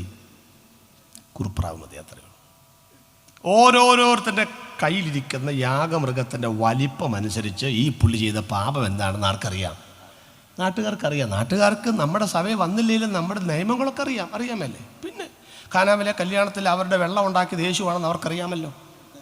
അതൊക്കെ അറിയാം. അവൻ്റെ മൂക്കിൽ നിന്ന് പുക പൊങ്ങി അതുകൊണ്ട് വീടി വലിക്കാം, ആ വാക്യം അവർക്കറിയാമല്ലോ. അതൊക്കെ അവർക്കറിയാം. അവർക്ക് ഈ നമ്മൾ കണ്ടുപിടിക്കാത്ത പല വാക്യങ്ങൾ അവർക്ക് ഭയങ്കര പിടുത്തോ. അപ്പോൾ ഈ വകുപ്പ് അറിയുമ്പം ഒരാളെ കൊലപാതകം IPC ഇല്ലേ വകുപ്പ്, കുമ്പനാട് IPC അല്ല, അത് ഇന്ത്യൻ പീനൽ കോഡ് വകുപ്പ് വക്കീലന്മാർക്കറിയാമെന്നേ. അപ്പോൾ ഇവർക്ക് കുറുപ്രാവേ ഉള്ളോ? പുള്ളി പറഞ്ഞു നീ ഓടാ അവിടെ, നീ പള്ളിയിലും പോവുകയല്ലാണ്ട് കുത്തിയിരിക്കില്ല. ഞാൻ കുറുപ്രാവിനെ കൊണ്ടെങ്കിലും പോകുന്നുണ്ടല്ലോ, ഞങ്ങളുടെ അച്ഛൻ ജീവിക്കട്ടെ. അച്ഛൻ എന്ന് പറഞ്ഞാൽ യഹൂദൻ്റെ പള്ളിയിൽ അച്ഛനാണ്, ഇവിടുത്തെ അച്ഛന്മാരെ കുറിച്ചൊന്നും അല്ല പറയുന്നത്. ഞങ്ങളുടെ പുരോഹിതനും ജീവിക്കട്ടെ. കുറുപ്രാവിൻ്റെ അങ്ങനെ ജീവിക്കുന്നത് യാഗമൃഗത്തെ യാഗപീഠത്തിലിട്ട് മുപ്പല്ലി കൊണ്ട് കുത്തിയെടുത്ത് അതാണ് പുള്ളി കഴിക്കുന്നത്. അപ്പം അങ്ങേർക്ക് ജീവിക്കണ്ടായോ? അപ്പം നീ എൻ്റെ പുറകെ വരുന്ന ലൂക്കോച്ചനെ കണ്ടാലോ? എന്നാ പറ്റി? നോക്കാം അവിടെ ഇരുന്ന് നോക്കിയപ്പോൾ അവനൊരു കോലാടിനെ കൊണ്ടുവരുന്നു. എൻ്റെ പൊന്നെ, ഇത് കുറ്റിവീടിയല്ല, കുറ്റി മറിച്ചിട്ട കേസാ. അച്ഛാ കഴിഞ്ഞ ആഴ്ചയിലല്ലേ നീ മിണ്ടാതെ പോകണമായിരുന്നു. കഴിഞ്ഞ ആഴ്ച പണി ഉണ്ടായിരുന്നു, കാശ് കിട്ടി, അതുകൊണ്ട് ഞാൻ പാപം ചെയ്തു. നിനക്ക് പണിയില്ല, വേലയില്ല, കൂലിയില്ല, മനസ്സിലാ കാര്യം പിടിയിട്ട് നിങ്ങൾക്ക്. അപ്പം നീ എൻ്റെ പുറകെ വരുന്ന എന്നാ പറ്റി? പുള്ളി തമിഴ്നാട്ടിൽ നിന്ന് കൊണ്ടുവന്ന മാർക്കറ്റിൽ നിന്ന് ഇറങ്ങി ഒരു കന്നുകാലി ലേലം ചെയ്ത് പൊന്നെ 2 ബംഗാളിനെ കൊണ്ട് ഉന്തി തള്ളി പള്ളിയിലോട്ട് വരുന്നു. എൻ്റെ പൊന്നച്ചോ വല്ലതും നിങ്ങൾക്ക് പിടി കിട്ടിയോ? അന്ന് കാശുണ്ടെങ്കിൽ പാപം ചെയ്യാമെന്നേ. അന്ന് മാത്രമല്ലെന്നേ, ഇന്നും. മനസ്സിലായോ? കാശുള്ളവന് അന്നും ഇന്നും പാപം ചെയ്യാം. ഏത് സെക്രട്ടറി ആകാം, പ്രസിഡൻറ്റും ആകാം, ഏത് രംഗത്തും കയറിയിരിക്കാം. അവിടെ പാപങ്ങളൊന്നും വിരൽ ചൂണ്ടാൻ നമുക്ക് പലപ്പോഴും ത്രാണിയില്ലാതെ പോവുകയാണ്. നടത്തിപ്പുകാരവരല്ലേ. പക്ഷേ പിന്നാലെ ചാട്ടവാറെടുത്ത ഒരുത്തൻ ആലയത്തിലേക്ക് വന്നു കേട്ടോ. സ്വത്രം.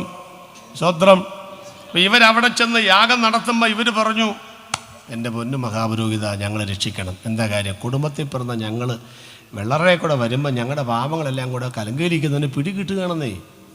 എന്നിപ്പോൾ ഞാനെന്നാ ചെയ്യാനാ? നമ്മൾ ഈ വെള്ളറുടെ മാർക്കറ്റിലെ ഈ മാർക്കറ്റ് നമുക്ക് പള്ളി കോമ്പൗണ്ടിലേക്ക് മാറ്റാം. ഇഷ്ടംപോലെ സ്ഥലം കിടക്കല്ലേ തെങ്ങും തോട്ടമൊക്കെ. വെറുതെ ഈ പള്ളിപ്പെരുന്നാളിൽ മാത്രമാക്കാതെ ഈ സാധനങ്ങൾ പള്ളി കോമ്പൗണ്ടിലടിക്കാം. ഞങ്ങൾ കാശുമായിട്ട് വരാം. കാശുമായിട്ട് വന്ന് ഇവിടെ വന്ന് സംഗതി ലേലം ചെയ്ത് അപ്പം ആൾക്കാരറിയത്തില്ലല്ലോ നമ്മുടെ കാര്യം. ഇതിനെ നാട്ടുകാരറിയിക്കുന്നേ. അപ്പം അങ്ങേര് പറഞ്ഞു എന്നാൽ പിന്നെ ആയിക്കോട്ടെ, കാരണം ഇങ്ങേരില്ലാണ്ട് അങ്ങേർക്ക് ജീവിക്കാൻ പറ്റുമോ? പഴയമത്തിൽ പറയുന്ന ജനത്തിൻ്റെ പാപങ്ങൾക്ക് കണിശമായി കാര്യങ്ങൾ പറഞ്ഞ് മനസ്സിലാക്കേണ്ടയാളാണ് പുരോഹിതൻ. പക്ഷെ പറ്റിപ്പോയി അവർ ജനത്തിൻ്റെ പാപങ്ങൾ കൂട്ടുനിന്നു. അങ്ങനെ വ്യാപാരം എവിടെ നടന്നു? പള്ളി കോമ്പൗണ്ടിൽ. എങ്ങനെ നടക്കാതിരിക്കും? അന്നത്തെ പുരോഹിതന്മാരെ പറഞ്ഞിട്ട് കാര്യമുണ്ടോ? ഒരുത്തൻ കുറുപ്പനായും കൊണ്ടുവന്നു, തല വെട്ടിക്കളഞ്ഞു, മൂത്രപിണ്ഡം, വവ, കയ്യ്, കാല്, ചിറക്, വാല് ഒക്കെ വെട്ടിക്കളഞ്ഞു. പിന്നെ എന്നാ ഉണ്ട്? കുറുപ്രാവിനെ യാഗപീഠത്തിലേക്കിട്ട് പിന്നെ മുപ്പലി കൊണ്ട് കുത്താൻ എവിടെ കുത്താനാണ്? ഇത്രയല്ലോ ഒരു സാധനത്തെ. അപ്പോൾ അതിനു വേണ്ടി പ്രാർത്ഥിക്കുമ്പോൾ എൻ്റെ ചിന്തയിൽ 2 പ്രാർത്ഥനയാണ്. ഒന്നാം, യഹോവേ ഈ ചേട്ടൻ കൊണ്ടുവന്ന കുറ്റി വീടിയുടെ പാപത്തെ ഈ കുറുപ്രാവിൻ്റെ യാഗം ക്ഷമിച്ചു കൊടുക്കണമേ. അത് രഹസ്യമായിട്ട് ഈ കുരുത്തം കെട്ടവൻ എന്നെ കൊണ്ട് പണിയടിപ്പിക്കാതെ അടുത്ത ആഴ്ച വരുമ്പോൾ കുറച്ചും കൂടെ വലുതിനെ കൊണ്ടുവരാൻ സഹായിക്കണേ. അവർക്ക് ജീവിക്കണ്ടായിരുന്നു. അങ്ങനെ ജനത്തിനും പാപബോധമില്ല, മതത്തിൻ്റെ നേതാക്കൾക്കും പാപബോധമില്ലെന്ന് ഇതിങ്ങനെ അഭംഗുരം നടന്നുകൊണ്ടിരിക്കുകയാണത്. അപ്പം എൻ്റെ വിളിച്ചു പറഞ്ഞു, ചേട്ടാ എൻ്റെ കുറുപ്രാവ് നിന്നെ കണ്ടിട്ട് കോലാടിലോ വകുപ്പുണ്ടല്ലോ, അത് ഞാനാണ് തീരുമാനിക്കുന്നത്. നിങ്ങൾ കുറുപ്രാവിനെ തന്ന കോലാടിൻ്റെ വില കുറവാ, കൊണ്ടുപോടാവേ, കുറുപ്രാവ് മതിയെന്ന് ഈ വ്യാപാരമാണ് യേശു കണ്ടത്. ചാട്ടവാറെടുത്തു. സത്യം പറഞ്ഞാൽ ചാട്ടവാറൊക്കെ എടുക്കേണ്ട കാലം കഴിഞ്ഞെന്ന്. ആലയത്തിനകത്തുള്ള തമ്മിത്തല്ലും തലവിളിയും ഒച്ചപ്പാടും ബഹളവും കമ്മിറ്റിയും പരിപാടികളും എന്തൊക്കെയാ നടക്കുന്നത്? എൻ്റെ പിതാവിൻ്റെ ആലയം, പ്രാർത്ഥനാലയം എന്ന് വിളിക്കപ്പെടേണ്ടതിന് പകരം നടക്കുന്ന ഈ കച്ചവടങ്ങളൊക്കെ മാറ്റിയിട്ട് ദൈവസഭ അപ്പോസ്തല പ്രവർത്തികൾ കാണുന്ന ആദിമസഭയിലേക്ക് വന്നില്ലെങ്കിൽ കാര്യം കട്ടപ്പോകയാകുമെന്നും കൂടെ ദൂത് പറഞ്ഞു വിടുകയാണ് ഞാൻ. ന്യായപ്രമാണം എന്നാ പ്രശ്നം? അത് പരിഹരിക്കാൻ ബുദ്ധിമുട്ടാന്നേ. ന്യായപ്രമാണത്തിന് 36 കുറവുണ്ടെന്നേ. ലേവ്യ പുസ്തകത്തിൽ വായിച്ചാൽ 36 സ്ഥലത്താ കുറവുകൾ. അറിയാമോ? ഒരു കമ്മിറ്റിക്കാർ നോട്ടീസ് അടിക്കുമ്പോൾ താഴെ എഴുതി വെക്കും NB നാട്ടാബേൺ. കാര്യപരിപാടിയിൽ മാറ്റം വരുത്തുവാൻ പ്രസിഡന്റിന് അധികാരമുണ്ട്, കമ്മിറ്റിക്ക് അധികാരമുണ്ട്. പഴയമത്തിലുള്ള ന്യായപ്രമാണത്തിന് 36 കുറവുകൾ രേഖപ്പെടുത്തിയിരുന്ന പുസ്തകമാണ് പുതിയമത്തിൽ ഗലാത്യർക്ക് എഴുതിയ ലേഖനം. പഴയമ മോശപ്പെട്ട കാര്യമല്ലെന്നേ. അത് ഒരു കുഞ്ഞിനെ ആയയുടെ കയ്യിൽ, സെർവന്റിന്റെ കയ്യിൽ കൊടുത്തു വിടുന്നു അംഗൻവാടിയിലേക്ക്. അതാ ബൈബിൾ പറയുന്നത്. അങ്ങനല്ലേ? അവിടെ ചെന്ന് ആ കൊച്ചിനെ കൊണ്ടു കൊടുത്തിട്ട് ആയ എന്ത് ചെയ്യണം? തിരിച്ചു പോകണം. അത്രയേ ഉള്ളൂ. ന്യായപ്രമാണം ഡ്യൂട്ടി എന്ന് പറഞ്ഞാൽ ഈ ജനത്തെ എവിടെ എത്തിക്കുക? യേശുവിൻ്റെ അടുക്കൽ എത്തിക്കുക. അല്ലാതെ കൊച്ചിനെ കൊണ്ട് കൊടുത്തു കഴിയുമ്പം 4 മണിക്ക് കോഴിമുട്ടയുണ്ട്, 3 മണിക്ക് മുട്ടയുണ്ടെന്നും ഉപ്പുമാവുണ്ടെന്നും പറഞ്ഞ് ആയ അവിടെ നിന്നാൽ കിട്ടുമോ? വീട്ടിൽ പോകണമെന്നേ. അപ്പം ഇതിനെ കൊണ്ടുവന്ന് ക്രിസ്തുവിൻ്റെ അടുക്കൽ എത്തിക്കുക എന്നുള്ളതേ ഉള്ളൂ. ശിശുപാലകനായി ഭവിച്ചു, ഇത്രയേ ഉള്ളൂന്നേ. അപ്പം ഒരു ചോദ്യം, അപ്പം ഇതിനെ പ്രമാണിക്കാൻ കഴിയത്തില്ല? പ്രമാണിക്കാൻ കഴിയത്തില്ല. എനിക്കിതിങ്ങനെയൊക്കെ പറഞ്ഞാൽ ഈ പിള്ളേർക്കൊക്കെ മനസ്സിലാകണം. അതുകൊണ്ട് ഞാൻ അങ്ങനെയാണ് പറയുന്നത്. അണ്ട നിങ്ങൾക്ക് ഗൾഫിൽ പോകണം. എവിടെ പോകണം? ഗൾഫിൽ പോകണം. ഒന്നും പോയില്ലെങ്കിൽ ഒന്നൊക്കെ പോയിട്ട് വാ. അവിടെ പോകുന്നതാണ് സ്വർഗരാജ്യം ഒന്നും പറഞ്ഞേക്കരുത്, അങ്ങനെ ചിന്തിക്കരുത്. വിദേശത്തൊന്നും പോയില്ല, ഇല്ല, അയ്യോ കഷ്ട, അങ്ങനെയൊന്നും പറഞ്ഞേക്കരുത്. ചില വിചാരം സ്വർഗം പീവോ വയ അമേരിക്ക എന്നാണ്. അങ്ങനെ വഴിയൊന്നുമില്ല, നേരിട്ടാണ് പോകുന്നത് കർത്താവ് മുഖാന്തരം. അവിടെ പോയില്ല എന്നിട്ട് പ്രശ്നമൊന്നുമില്ല. അപ്പോൾ നിങ്ങൾ ഇപ്പോൾ ഗൾഫിൽ പോകണം, എന്തോ വേണം? വിസ വേണം, പാസ്പോർട്ട് വേണം, പിന്നെ പൈസ വേണം, അത് വേണം, എമിഗ്രേഷൻ ക്ലിയറൻസ് വേണം. എന്നൊക്കെ തലവേദനയെന്നറിയാം. അപ്പം ഈ ബുദ്ധിമുട്ട് വല്ലതും ഉണ്ടോ? നിങ്ങൾ ആ കോവളത്തോ എവിടെയൊക്കെ ചെന്ന് നിൽക്കുക, അതിനപ്പുറത്താണ് ഈ പറഞ്ഞ സ്ഥലമൊക്കെ. മനസ്സിലായോ? ഇവിടെ അടുത്തല്ലേ? അതിനപ്പുറത്താണ് ഈ പറഞ്ഞത്. എന്നാൽ എനിക്ക് തോന്നുന്നത് ഭൂമിശാസ്ത്രപരമായിട്ട് ചിലപ്പോൾ അതല്ലേ ഇപ്പുറത്തെ കൊല്ലത്തൊക്കെ അതിനപ്പുറത്താണ് സംഭവം. അങ്ങോട്ട് ചാടുക, നീന്തുക, പോവുക, അത്രയേ ഉള്ളൂ. എളുപ്പ വഴി ക്രിയേറ്റ് ചെയ്യുക. അപ്പോൾ ഇനി ഞാൻ അതിൻ്റെ ലളിതമായിട്ട് 2 ചോദ്യം ചോദിക്കുകയാണ്, ഉത്തരം മനസ്സിൽ പറഞ്ഞോളൂ. 1, നീന്തിയാൽ ചെല്ലുകയില്ലേ? എന്തേലും പറ. നീന്തിയാൽ ചെല്ലുകയില്ലേ? ഉത്തരം നീന്തിയാൽ ചെല്ലും. 2, അങ്ങനെ ആരെങ്കിലും നീന്തി ഗൾഫിൽ പോകാറുണ്ടോ ഇതുവരെ? ഇനി അതാ ന്യായപ്രമാണം. മനസ്സിലായോ? ന്യായപ്രമാണം ഒന്ന് തെറ്റിയാൽ മൊത്തം തെറ്റൂന്നേ. ന്യായപ്രമാണം ആചരിച്ചാൽ സ്വർഗത്തിൽ ചെല്ലാമേലേ? ചെല്ലാമെന്നേ. എന്നെ കുഴപ്പമില്ല. ഇന്നും അങ്ങനെ സുവിശേഷം എത്താത്തയിടത്ത് ന്യായപ്രമാണം വെച്ചാൽ ദൈവം ന്യായം വിധിക്കുന്നത് റോമാലേഖനത്തിലുണ്ട്, ഇല്ലേ? ന്യായപ്രമാണത്തിലുള്ളത് ജാതികൾ സ്വഭാവത്തെ ചെയ്യുമ്പോൾ അവർക്കത് ന്യായപ്രമാണമാകുന്നതാണ്. അപ്പം ആചരിച്ച സ്വർഗത്തിൽ ചെല്ലാമല്ലേ? ചെല്ലാമെന്നേ. അങ്ങനെ ആരെങ്കിലും ആചരിച്ച സ്വർഗത്തിൽ ചെന്നിട്ടുണ്ടോ? ഇല്ലെന്നേ, ഇല്ലെന്നേ.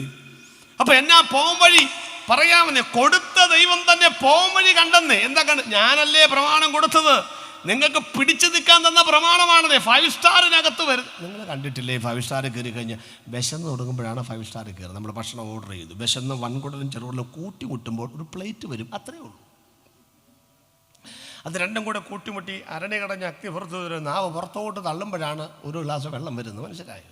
നമ്മൾ അടിയന്തരം കഴിയുമ്പോഴാണ് അവൻ ആവി പറക്കുന്ന സാധനമായിട്ട് മുറ്റത്തോട്ട് വരുന്നുണ്ടോ? ഇപ്പം നിങ്ങൾ പിടിച്ചു നിൽക്കാൻ തന്ന ഫസ്റ്റ് കോഴ്സാണെന്നേ ന്യായപ്രമാണം. പിടിച്ചു നിൽക്കണമെന്നേ. അത് എവിടെ എത്തിക്കും? കൃപയുടെ പ്രമാണത്തിലെത്തിക്കുമെന്നേ. ഈ ന്യായപ്രമാണത്തിന് ഇങ്ങനെ മനുഷ്യനെ സ്വർഗത്തിൽ കൊണ്ടുപോകാൻ ഒക്കത്തില്ലെന്ന് കണ്ട ദൈവം പരിഹാരം കണ്ടെന്നേ. അതാ വചനം. ന്യായപ്രമാണത്തിന് കഴിയാഞ്ഞതിനെ സാധിപ്പിക്കേണ്ടതിന് ദൈവം തന്റെ സ്വന്തം പുത്രനെ ജഡത്തിൽ ലോകത്തിലേക്ക് അയച്ച് പാപത്തിന് ശിക്ഷ വിധിച്ചു. അപ്പൊ യേശുവിന്റെ ക്രൂശിലെ യാഗം എന്ന് പറയുന്നത് ഈ കഴിയാത്ത കാര്യം നടത്താനാണെന്നേ. അതുകൊണ്ട് ഇനി അതിന് പ്രസക്തി ഇല്ലെന്നേ. ഇനി കർമ്മങ്ങൾ ഇല്ലെന്നേ. ഇനി ആചാരങ്ങൾ ഇല്ലെന്നേ. ഇനി ചൊല്ലും ചൊലുത്തും ഇല്ലെന്നേ. ഇനി വിശ്വസിച്ചാ മതിയെന്നേ. മോളെ ആ 10-ാം അധ്യായത്തിന്റെ 11-ാമത്തെ വാക്യം ഒന്ന് വായിച്ചേ. എബ്രായലേഖനം 10-ന്റെ ഏതു പുരോഹിതനും കേട്ടോളം കേട്ടോ, വായിച്ചോ. ദിവസേന ശുശ്രൂഷിച്ചും പാപങ്ങളെ പരിഹരിപ്പാൻ ഒരു നാളും കഴിയാത്ത അതേ യാഗങ്ങളെ കൂടെ കൂടെ കഴിച്ചും കൊണ്ട് നിൽക്കുന്നു. അയ്യോ കണ്ട, ഏത് പുരോഹിതനും. ഞാൻ ആദ്യം പറഞ്ഞു ഇവിടെയുള്ള പള്ളിയൊക്കെ ഉണ്ടെങ്കിൽ ആ അച്ഛന്മാരെ കുറിച്ചൊന്നും അല്ല ഈ പറഞ്ഞ യഹൂദൻ്റെ ആ ഗുരുവിനെ കുറിച്ച് പറയുന്നത് കേട്ടോ. ഏത് പുരോഹിതനും പാപങ്ങളെ പരിഹരിപ്പാനും കഴിയാത്ത അതേ യാഗങ്ങളെ കൂടെ കൂടെ കഴിച്ചും കൊണ്ട് നിൽക്കുന്നു. നിൽക്കുന്ന കാര്യം ഈ പുരോഹിതൻ എന്തിനാ ആലയത്തിൽ നിൽക്കുന്നത്? മിക്കവാറും സ്ഥലത്തൊക്കെ നിൽക്കുക അതെനിക്ക് തോന്നുന്നു. നിൽക്കുന്നവരോടായി തോന്നും, ഇരിക്കുന്നവരോട് കുഴപ്പമില്ല. ഞങ്ങളൊക്കെ ഇരിക്കുക പള്ളിയിൽ, ഞങ്ങളൊക്കെ പള്ളിയിൽ ഇരിക്കുകയല്ലേ. അപ്പം ഞാനിവിടെ എന്ത് ചെയ്യുക, നിൽക്കുക. എന്നാ കാര്യം, എനിക്കൊരു പണിയുണ്ട്, അതുകൊണ്ടാണ്. ഇവരൊക്കെ പോയി ഇരിയാനേ, ഇപ്പം പണിയൊന്നുമില്ല. വേണേ ഉറങ്ങൊക്കെ ചെയ്യാൻ വേണി. നിങ്ങൾക്കും പണിയൊന്നുമില്ല, കേട്ടോണ്ടിരുന്ന് വെച്ചാൽ മതി, ഒക്കെ ചെയ്യും. 9:30 എൻ്റെ പണി തീരും, അപ്പം ഞാൻ പോയിരിക്കും. അപ്പം നിങ്ങൾ വീട്ടിൽ പോകും. അതാ കാര്യം.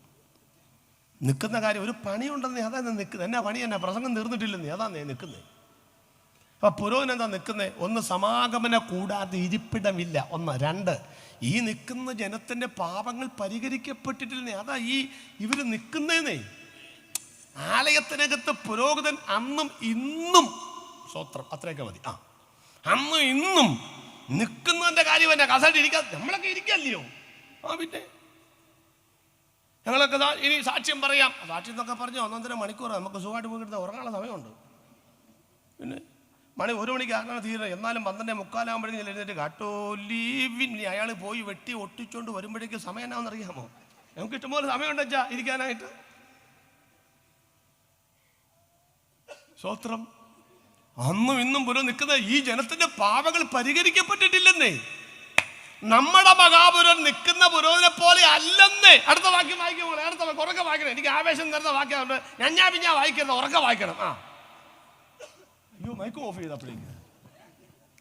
യേശുവോ പാപങ്ങൾക്ക് വേണ്ടി. അപ്പൊ പുരോഹിതന്മാർ ഇവിടെ പാപത്തിന്റെ പരിഹാരം നടന്നിട്ടില്ലേ എന്ന് പറഞ്ഞ് ഇങ്ങനെ ചൊല്ലും ചൊലുത്തും ആചാരവും തിരശീലയും മറ്റു പലതും നിൽക്കുമ്പോൾ യേശുവോ പാപങ്ങൾക്ക് വേണ്ടി ഏകയാഗം കഴിച്ചിട്ട് കൂടെയാകമില്ല, ക്രൂശിൽ ഒറ്റയാഗമായി തീർന്നിട്ട് എന്നേക്കും ദൈവത്തിന്റെ വലത്തുഭാഗത്ത് പോയി ഇരുന്നു കൊണ്ട് മനസ്സിലായവർ കരമുയർത്തി ദൈവത്തിന്റെ സ്തോത്രം ചെയ്യ്.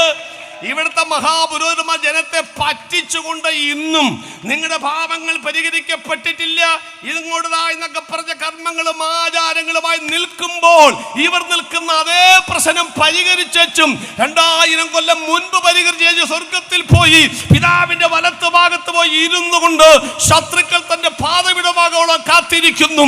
മതത്തിന്റെ ഈ അന്ധകാര നിയമത്തിൽ നിന്നും, നിന്നെ കബളിപ്പിക്കുന്ന ചടുലമായ അബദ്ധ ജടിലമായ നിയമത്തിൽ നിന്നും നമ്മെ വിടിവിച്ച് സ്നേഹസ്വരൂപനായ ദൈവത്തെ രാജ്യത്തിലാക്കി വെച്ച ദൈവത്തിന് കരഘോഷത്തോടെ സ്തോത്രം ചെയ്യണം. നിവൃത്തിയായി. എന്നാ ഇപ്പോഴും ഭാവിയാന്നും പറഞ്ഞ് നടക്കുന്നേ? അത് ഞങ്ങളുടെ കുഴപ്പമില്ലെന്നേ. ഞാൻ ഭാവി അങ്ങനെ. അത് പിന്നെ എൻ്റെ പിഴ വലിയ 2 പിഴയിരുന്ന വലിയ പിഴയാവുന്ന ആർക്കറിയാമല്ലാത്ത. പിന്നെ ഇപ്പൊ ഭാവി വറചട്ടിയിൽ നിന്ന് വാരി കൊണ്ടുവന്ന പാവപ്പെട്ടവൻ്റെ അവകാശങ്ങൾ നിഷേധിച്ചപ്പോൾ അടിമക്കച്ചവടം നിർത്തലാക്കണമെന്ന് പറഞ്ഞ് വിപ്ലവത്തിൻ്റെ വിത്തുപാകിയ മനുഷ്യനാണ് വിൽബർ ഫോഴ്സ്.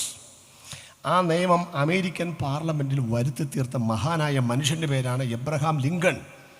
നിയമം പാസ്സായി, കൈയടിച്ച് പ്രോത്സാഹിപ്പിച്ചു, അലാറം മുഴങ്ങി, കൽക്കരി കമ്പനികൾ ഫാക്ടറികൾ അടച്ചിട്ടു, ജനങ്ങൾ പുറത്തുചാടി.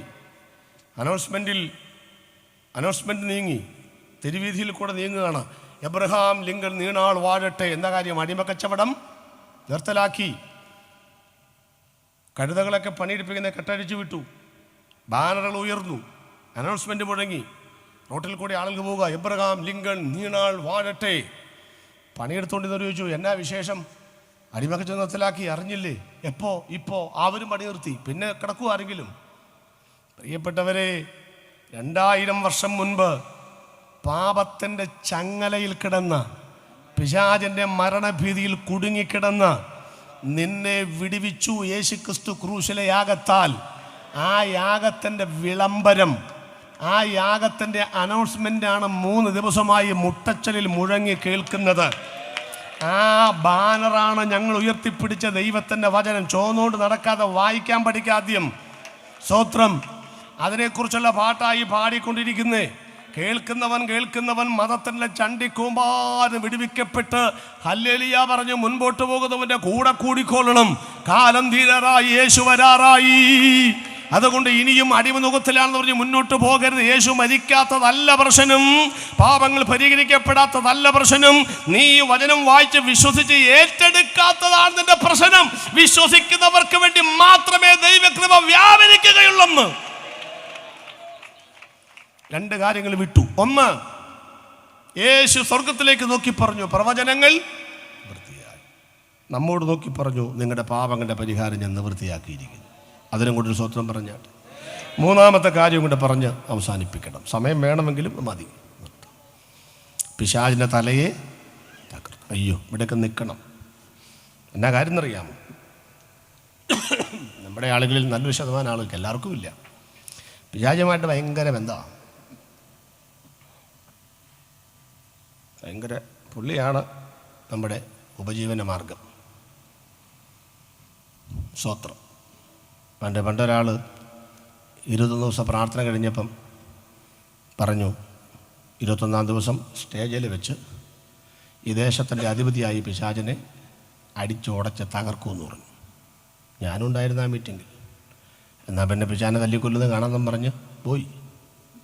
തെർമോക്കോൾ കൊണ്ടൊരു പിശാചിനെ ഉണ്ടാക്കി സ്റ്റേജിൽ കൊണ്ടുവന്ന് നിർത്തി ആൾക്കാരെല്ലാം കൂടി ചെന്ന് ശീമപ്പത്തലുകൊണ്ട് അവനെ അടിച്ച് ഉടച്ച് ഈ നാട്ടിലെ പിശാചിനെ കൊന്നു എന്ന് പറഞ്ഞു. ഇതൊക്കെ പറയുമ്പോൾ ആളുകളങ്ങോട്ട് കല്ലേലിയാ പറയുന്നു, സ്വന്തം ഇതും താലകുത്തി മറിയുന്നു. അവിടെയാണ് പിറ്റേ വർഷം ഏതാണ്ട് വേറൊരു മതത്തിൻ്റെ സമ്മേളനം നടന്നു. ഈ പുള്ളി അവിടെ നിന്ന് പുറത്താക്കിയതാ. നമ്മുടെ ആൾക്ക് എന്തോ കുഴപ്പമുണ്ട് കേട്ടോ. ഞാനിന്നാൾ അങ്കമാലി കുറച്ചൊക്കെ ഞങ്ങളുടെ പ്രദേശമാണ്. അവിടെ പാസ്റ്റേഴ്സ് മീറ്റിങ്ങിൽ സംസാരിച്ചപ്പം വർഷങ്ങൾക്ക് മുമ്പാണ് പാസ്റ്റർമാരോട് നമുക്കിന്നൊരു പുതിയ ശുശ്രൂഷ ചെയ്യണം. ഞാൻ പറഞ്ഞു എന്തോന്ന്, പിശാചിനെ അങ്കമാലി മുനിസിപ്പാലിറ്റിയിൽ നിന്ന് ഓടിക്കാൻ പോകാമെന്ന് പറഞ്ഞു. ഞാൻ അങ്കമാലി മുനിസിപ്പാലിറ്റിയില്ല. എന്നാൽ പിന്നെ ഒരു സമാധാനം ആയിക്കോട്ടെ എന്ന് കരുതി ഞാനും കൂടി. കൂടാതിരിക്കാൻ പറ്റത്തില്ല, ഉപദേശിമാരല്ലയോ. അഭിപ്രായ വ്യത്യാസം അന്നേരം ഉണ്ട്. പിന്നെ ഞാൻ പരസ്യമാക്കി. പിന്നീട് സംഭവം ഇത്രയേ ഉള്ളൂ. വട്ടം കൂടി പറഞ്ഞു, പിശാചേ നിനക്ക് അങ്കമാലി മുനിസിപ്പാലിറ്റി ഇന്ന് മുതൽ 1 സെൻറ്റ് സ്ഥലം പോലും കാലുകൊണ്ട് ചവിട്ടി അവനെ പുറത്താക്കി. ഞാനും കാലെടുത്തൊക്കെ വെച്ചു. ഒരാഴ്ച കഴിഞ്ഞ് തൊട്ടപ്പുറത്തെ കൊരട്ടി പഞ്ചായത്തിൽ ചെന്നപ്പോൾ അവിടുത്തെ പാസ്റ്റർമാർ പറഞ്ഞു നമുക്ക് കൊരട്ടിയിൽ നിന്ന് ഇവനെ പുറത്താക്കണം, പാസ്റ്റർ എന്നോട് വരാൻ പറഞ്ഞു. ഞാൻ ആകെപ്പാട് ഞാൻ കഴിഞ്ഞ ആഴ്ച അവിടെ നിന്ന് അവനെ അങ്കമാലിൽ ഇങ്ങോട്ടാ ഓടിച്ചു വിട്ടാണ്. മനസ്സിലായത്? തൊട്ടടുത്ത സ്ഥലമായി കൊരട്ടി. ഇനി ഇവിടെ കാല് വെട്ടുമ്പോൾ ഇവൻ തിരിച്ച് എങ്ങോട്ട് വരും? അങ്കമാലിക്ക് വരും. എൻ്റെ കാര്യം കെട്ടുപോകുകയാവും. ഞാൻ പറഞ്ഞ അച്ഛാ, ഞാൻ കഴിഞ്ഞ ആഴ്ച അവിടെ നിന്ന് ഇങ്ങോട്ട് വിട്ടതാ, അത് പറ്റപ്പില്ല, ഇവിടെ നിന്ന് ഓടിച്ചണം. എങ്ങോട്ട് വിട്ടു? അന്നേരമായി എൻ്റെ തലയ്ക്ക് ഓളം വന്നു. ദൈവമേമ്പോൾ ശരിയാണല്ലോ, ഇവർ ചെയ്യുന്നതിനൊക്കെ നമ്മൾ ഊട്ടു നിൽക്കേണ്ട കാര്യമുണ്ടോ? ഞാൻ പറഞ്ഞു ഞാൻ ചവിട്ടാനില്ല. തെറ്റാണിത്. കേരളത്തിലെ ഒരു പഞ്ചായത്തിലും പിശാചിനെ കയറ്റിയാൽ 1100 പഞ്ചായത്തിലും പാസ്റ്റർമാരെങ്കിലും നിൽക്കുക, ഇവിടെ കയറ്റിയാലെന്നും പറഞ്ഞു. പിന്നെ ഇവൻ എവിടെ പോകും? അത് പറ. ഞാനൊരു അഞ്ചോട്ട്, നിങ്ങൾ ഈ ഇത്രയും കൊല്ലമായി പിശാചിനെ ആട്ട് യേശു ഇവൻ പോയിട്ടുണ്ടോ? സത്യം പറ. തുപ്പിയ തുപ്പലം 4.25 കിലോ. ഈ പുള്ളി ഇപ്പോഴും ഇവിടെയുണ്ട്. യേശു പിന്നെയും വന്നേ. ഈ പുള്ളി ഇവിടെ ഉണ്ടെന്ന്. ഈ നാട് ആരുടെയാന്ന് വല്ല അറിയാമോ നിങ്ങൾക്ക്? ആരുടെയാ? അവൻ്റെയാണ്. സകലോകം ദുഷ്ടൻ്റെ. അതറിയത്തില്ലും പാട്ട് പാടും. ഇവിടെ ഞാൻ വെറുമൊരു പരദേശി പോൽ, ഇവിടത്തെ പാർപ്പിടമോ വഴിയമ്പലം. അർത്ഥാണ്. ഇവിടെ എനിക്കാരും തുണയില്ലെങ്കിലും തുണയാകും യേശുവോടു ചേർന്നാൽ മതി എനിക്ക്. എന്നാ പാട്ടാ! ഇവരൊക്കെ ഇരിക്കുന്നതിനും പാടാനും തോന്നണില്ല. കാരണം ഇന്റർനാഷണൽ പാട്ടുകാരാ. എനിക്കാണെങ്കിൽ വെള്ളിയും സ്വർണവും മാത്രമേ ഉള്ളൂ. ഏതായാലും പറയും ഭാഷയെ പാട്ട് വന്നായിരുന്നു, പക്ഷേ 2.5 കിലോ സ്വർണ്ണം ഉണ്ടെന്ന് പറയും. അതുകൊണ്ട് പിന്നെ അതിനെ നിർത്തി. അവർക്ക് വെള്ളിയും സ്വർണ്ണവും കൂടെ അതൊക്കെ പാടാൻ പറ്റും. അവരെ അപ്രീഷിയേറ്റ് ചെയ്യുന്നു. അവസാനം പഴയ പാട്ട് പാടി നമുക്ക് നിർത്താം കേട്ടോ. അപ്പോൾ ഈ പുള്ള നാടാണെന്നേ. അപ്പോൾ നമ്മളിവിടെ ആരാ? നമ്മൾ വാടകയ്ക്കാണെന്നേ. നമ്മുടെ വീട് അവിടെ ആണെന്നേ. ഇതൊക്കെ സത്യമാണെന്നേ. വാഗ്ദത്ത ദേശത്തെത്തിയിട്ടും അന്യദേശത്തെന്ന പോലെ അബ്രഹാം താമസിച്ചത്. നമ്മളോ അന്യദേശമാണെന്ന് അറിഞ്ഞിട്ടും വാടക വീടാണെന്ന് അറിഞ്ഞിട്ടും സ്വന്തം നാട് പോലെ കിടക്കുന്നത്. അതായി കുഴപ്പം. ഇവനെ തുപ്പിയാൻ കൂടി ഞാൻ ഒരു സത്യം പറഞ്ഞ, ഈ പുള്ളി ഉണ്ടെങ്കിലല്ലേ നമുക്കൊരു ഇതുള്ളൂ. അല്ലേ? ഈ പുള്ളി നാട്ടിലുണ്ടെങ്കിലേ നമുക്കൊരു ഉഷാറുള്ളൂ. പുള്ളി ഇല്ലെങ്കിൽ പിന്നെ ആരോട് എന്നാ പറയാനാന്ന് പറയാം. ഇപ്പം ഈ യോഗത്തിൽ നിങ്ങൾ വന്നിരുന്നപ്പം ഒരു സഹോദരി വന്നിരിക്കുക. ഇപ്പം ആരും സ്വത്രം പറയുന്നില്ല. ഞാൻ വർഷിപ്പ് ലീഡേഴ്സ് ഏറ്റെടുത്തല്ലോ. കരങ്ങൾ വീശിക്കൊണ്ട് അപ്പോഴാണ് നമ്മൾ സ്വത്രം പറയും. കൊടുത്ത് ചിരിച്ചോണ്ട് പറയാം. അംഗൻവാടിയാണ് മൊത്തം. അപ്പം അവർ പറയാൻ വേണ്ടി നമ്മൾ നോക്കിയിരിക്കുക സ്വത്രം പറയാനായിട്ട്. ഇവിടെ ആണെങ്കിൽ ആരും പറയുന്നില്ല എന്താ ദൈവമേ സ്വത്രം. ഞങ്ങളാണെങ്കിൽ ഒന്ന് പറഞ്ഞിരുന്നെങ്കിലും പറഞ്ഞിരിക്കുക സ്വത്രം പറയാനായിട്ട്. ഞാനാണെങ്കിൽ ഒന്നാ പറയത്തുമില്ല. ആട്ടെ, അപ്പോൾ ഒരു സഹോദരി വന്നിരിക്കുമ്പോൾ തൊട്ടടുത്തൊരു സഹോദരി ഇരിക്കുന്നു, ഈ പിശാചിന് സ്വത്രം പറഞ്ഞ കാര്യം പറയുന്നു. അപ്പം നമ്മൾ നോക്കിയപ്പം പരിചയമില്ല. ഇപ്പുറത്തെ വെച്ചു, ആരാ ഇപ്പുറത്തിരിക്കുന്ന ആൾ? ഇന്നലെ യോഗത്തിന് വന്ന ഒരു സഹോദരിയാണ്. എവിടെ നിന്നാണ് വരുന്നത്? അതങ്ങ് വരുന്നത് വേറെ എവിടെയെങ്കിലും ഏത് സ്ഥലത്തിൻ്റെ പേര് പറഞ്ഞ് വെള്ളറുടെ കുറ്റിച്ചിലെങ്കിലാട്ടെ. അല്ല, ഇപ്പം എൻ്റെ പരിചയമില്ല. ഇന്നലെ വന്നിട്ടുണ്ടായിരുന്നു. ഇന്നലത്തെ പ്രസംഗത്തിൻ്റെ ഇടയ്ക്ക് ഇളകി, എൻ്റെ പൊന്നോ ഇളകി. ആ കസരയൊക്കെ എടുത്ത് അടിച്ച് അടുത്തിരുന്ന സഹോദരിക്ക് 4 സ്റ്റിച്ചുണ്ട് ആശുപത്രിയിലാണ്. അപ്പോൾ ഇന്ന് വന്നതിന് കുറച്ചേ പോയുള്ളൂ, ബാക്കി ഇന്ന് വിടാമെന്ന് ഇന്നത്തെ പാസ്റ്റർ പറഞ്ഞിട്ടുണ്ട്. ഇത്രയും പറഞ്ഞ് ശരിയാണെങ്കിൽ നിങ്ങൾ യോഗം തീരുന്നവരെ സ്വത്രം പറയില്ലേ? പറ, സത്യം പറയും. എന്താ കാര്യം? ദൈവത്തിന് മഹത്വം കൊടുക്കുന്നില്ല. ഈ സാധനം ദൈവമേ എൻ്റെ മേത്തോട്ട് കയറാതിരിക്കാൻ വേണ്ടിയായതോ. അപ്പം ഈ പുള്ളി ഉണ്ടെങ്കിൽ സ്വത്രം പറയൂന്നേ. യേശു എപ്പോഴേ വന്നിരിക്കുന്നു, ഒരെണ്ണം മിണ്ടണ്ടോ നോക്ക്. ഉണ്ടോ? അതിൻ്റെ വ്യത്യാസം കണ്ടോ നിങ്ങൾ? അപ്പം ഈ പുള്ളിയുടെ പുറകെ നമ്മൾ നടക്കുകയാണ്. നിങ്ങൾ ആവശ്യമില്ല. ഞാൻ ഒരു കാര്യം പറയും, പാസ്റ്റർ പറഞ്ഞ് പിശാചി പോകത്തല്ല. എവിടെ പോകാൻ? ഇവന് ഈ പോകുന്ന എപ്പോഴാണെന്ന് അറിയാമോ? 1000-ാം ആണ്ട് വാഴ്ചയ്ക്ക് വേണ്ടി കർത്താവ് വരുമ്പോൾ ഇവനെ പിടിച്ച് യേശു ആ ചങ്ങലക്കിടുന്നത്. മനസ്സിലായോ? അന്നേരമായി ഈ പുള്ളി ഇവിടുന്ന് മാറും. അതുവരെ ഈ പുള്ളി ഇവിടെ കാണും. നിങ്ങൾ ആരെ കാട്ടി തുപ്പിയാലും. അപ്പോൾ പുള്ളി ഇവിടെ കാണുമെന്ന്. അപ്പോൾ എൻ്റെ വീട്ടിൽ അതിന് ബുദ്ധിമുട്ടാണ്. നിൻ്റെ വീട്ടിൽ കയറണമെങ്കിൽ ഇച്ചിരി ബുദ്ധിമുട്ടാണ്. എവിടെ നാടാ വരുന്നേ? ഞാൻ ഊസ് ദേശത്ത്. അവിടെ ഒരു ഇയ്യോബിനെ കണ്ടായിരുന്നു. കയറിയോ? ഇല്ല, കയറാൻ പറ്റില്ല. നീ 3 വേലി കെട്ടിയേക്കല്ലേ നിന്നെ? ഇയ്യോബിനും വീടിനും ശകലത്തിനും 3 വേലി. പിന്നെ അവിടെ നിന്നാ കയറുന്നേ? വല്ലതും പിടി കിട്ടിയോ? വെള്ളറ പഞ്ചായത്തിൽ നിന്ന് അവൻ പോകത്തില്ലെങ്കിലും രക്ഷിക്കപ്പെട്ട യേശുവിനെ സ്വീകരിച്ച നിന്റെ വീട്ടിൽ കയറണമെങ്കിൽ, നിന്റെ അനുവാദമില്ലാതെ നിന്റെ വാഹനത്തെ തൊടണമെങ്കിൽ, നിന്റെ തലമുറയെ തൊടണമെങ്കിൽ തമ്പുരാന്റെ വേലി വിളിക്കാതെ അവന് പറ്റത്തില്ലെന്നേ. ചിലയൊക്കെ ദൈവം വിട്ടുകൊടുക്കൂന്നേ. വിട്ടുതരാമോ? കൊണ്ടുപോടാ അയ്യോവനെ, അവൻ പൊന്നുപോലെ പുറത്തു വരുമെന്ന്. പത്രോസ് പറഞ്ഞു, ദൈവത്തിന് സ്തോത്രം, ഞാൻ നിന്നെ വിട്ട് പിരിയുകയില്ല. യേശു പറഞ്ഞു, ചുമ്മാ വെള്ളടിക്കാതെ. നിന്നെ പലവട്ടം പാറ്റാൻ ചോദിച്ചതാ. എനിക്കറിയാം നീ സംഗതി കട്ടപ്പൊക്കെയാന്ന്. നിന്നെ ഞാൻ വിട്ടുകൊടുത്തില്ല. മനസ്സിലായോ? ആരെ കൊടുക്കണമെന്നും ആരെ കൊടുക്കേണ്ട എന്നറിയാൻ ദൈവത്തിന് കഴിയുമെന്ന്. നമ്മളിവിടെ ഇരിക്കുന്നെങ്കിൽ അതിനർത്ഥം നമ്മൾ പിടിച്ചു എന്നല്ല. നിന്നെ വിട്ടുകൊടുക്കാത്തൊരു ദൈവം, നിന്നെ പാറ്റാൻ വിട്ടുകൊടുക്കാത്തൊരു ദൈവം, നമ്മുടെ പ്രകൃതി അറിയുന്നൊരു ദൈവം, നമ്മെ സൂക്ഷിക്കുവാൻ ഉത്തരവാദിത്തമുള്ള ദൈവം, വിശ്വാസത്തിന്റെ അളവ് പങ്കിട്ടതുപോലെ നമ്മെ പരിപാലിപ്പാൻ കഴിയുന്ന ഒരു ദൈവം. നമുക്ക് ഉൽപ്പത്തിയിലേക്ക് വരാം. 9:15 കഴിഞ്ഞപ്പോൾ ഉപദേശി അങ്ങോട്ട് പോവുക. അയ്യോമേ, ഇതിന് വെളിപ്പാട് വരുമ്പോൾ സമയം എന്താവും ഇല്ലേ? അതിൻ്റെ പെട്ടെന്ന് തിരുങ്ങ് കേട്ടു. ദൈവം ശാപകരമായ വാക്ക് പറയാം. ആദാമേ വിയർപ്പുകൊണ്ട് ഉപജീവനം കഴിക്കും, പെങ്കൊച്ചെ വേദനയോടെ മക്കളെ പ്രസവിക്കും, ഭൂമി മുള്ളും പറക്കാരെയും മുളയ്ക്കും, പാമ്പിനോട് ഉരസുണ്ട് ഗമിച്ച് ഭൂമിയിലെ പൊടി ആഹാരമായിട്ട് തീരും. 4 കൂടെ ഞെട്ടി നിൽക്കുമ്പം ഒരു അനുഗ്രഹിക്കപ്പെട്ട വാക്ക്, സ്ത്രീയുടെ സന്തതി സർപ്പത്തിൻ്റെ. മനസ്സിലായി ആർക്ക്? കുട്ടിപ്പിശാചിന് മനസ്സിലായി, മനുഷ്യവർഗത്തിന് മനസ്സിലായെന്നറിയില്ല. ഏതായിരുന്നാലും അന്ന് മുതൽ ഇവനിങ്ങനെ ഈ നന്നായിട്ട് പാടുകയും പ്രാർത്ഥിക്കുകയും ചെയ്യുന്ന എല്ലാ കുടുംബങ്ങളെയും പിശാച് നോട്ട വിട്ടു. കാരണം സ്ത്രീയുടെ സന്തതിയായിട്ട് വരുന്നവൻ ആരാന്നറിയാനാ. നിങ്ങൾ കണ്ടോ വഴയുമത്തിൽ ഈ മര്യാദയ്ക്ക് പക്വതയോടെ ജീവിച്ച സഹോദരിമാർക്ക് പലർക്കും ദൈവം പ്രസവം ബ്ലോക്ക് ചെയ്തു. അബ്രഹാമിൻ്റെ ഭാര്യ സാറാക്ക് പിള്ളേരുണ്ടോ? ഇസഹാക്കിൻ്റെ ഭാര്യ റിബേക്ക, യാക്കോബിൻ്റെ ഭാര്യ ഇഷ്ടപ്പെട്ട ഭാര്യ റാഹേലിനുണ്ടോ? ഇല്ല. പിന്നീട് പിള്ളേരുണ്ടായി. സ്ഥിരമായിട്ട് പള്ളി പോകുന്ന പ്രാർത്ഥിക്കുന്ന ഉപവസിക്കുന്ന ഹന്നയ്ക്ക് പിള്ളേരുണ്ടോ? ഇല്ല. പള്ളി പോകാത്ത പെനിന്നിക്കുണ്ടോ? എൻ്റെ പൊന്നെ, അത് ആണ്ടുതോറുവാ. അഹ്റോൻ്റെ കൂറിൻ്റെ ക്രമപ്രകാരം കൃത്യമായി ധൂപം കെട്ടുന്ന പിന്നെ സക്കരിയാവിൻ്റെ ഭാര്യ ഇല്ല. യഹോവ അവരെ ഗർഭം അടച്ചു, പിന്നെ തുറന്നു. എൻ്റെ കാര്യം മനസ്സിലായോ? സമയം പരിമിതി കൊണ്ടാണ്. ഈ സ്ത്രീയുടെ സന്തതി നിൻ്റെ തലയെടുക്കൂടാന്ന് പറഞ്ഞാൽ അന്ന് പോലെ ഇവൻ ആരുടെ പുറകെയാണ്? ഈ ഇച്ചിരി പാട്ടും പ്രാർത്ഥനയുള്ള സ്ത്രീകൾ ഇതിൻ്റെ കൊച്ചായിരിക്കും. അതൊരു യുദ്ധതന്ത്രമാണ് ദൈവത്തിൻ്റെ. അങ്ങനെ എലിസബത്തിൻ്റെ അകത്ത് യേശുവിനെ വഴിയൊരുക്കാൻ വന്ന യോഹന്നാന് ജന്മം കൊടുത്തിട്ട് ഇവർ പറയാതിരിക്കാൻ രണ്ടിൻ്റെയും പിന്നെ സക്കരിയാവിൻ്റെ ടേപ്പ് വെച്ച് അടച്ചു. എലിസബത്ത് മിണ്ടുന്നുമില്ല. അല്ലെ, മിണ്ടിയ പണി കിട്ടും. ദൈവം എന്നെ കടാക്ഷിച്ചു. അപ്പോൾ അവർ പറയും നിനക്ക് ദൈവം തന്നാണോ? ആണ്. എന്നിട്ട് അന്ന് പോലും അച്ചായൻ മിണ്ടുന്നില്ലെന്ന് പറഞ്ഞാൽ പിന്നെ മിണ്ടാൻ പറ്റുമോ? രണ്ടുപേരും മിണ്ടുക. അച്ചായനും മിണ്ടാട്ടമില്ലേ പിന്നെ ആരും മിണ്ടാനാ? പ്രശ്നമായി. രണ്ടും മിണ്ടാതിരുന്നു. അതാ കർത്താവ് ഇങ്ങനെ എങ്ങനെ ഇത് ഇങ്ങനെ അങ്ങനെയൊക്കെ ഉണ്ട്.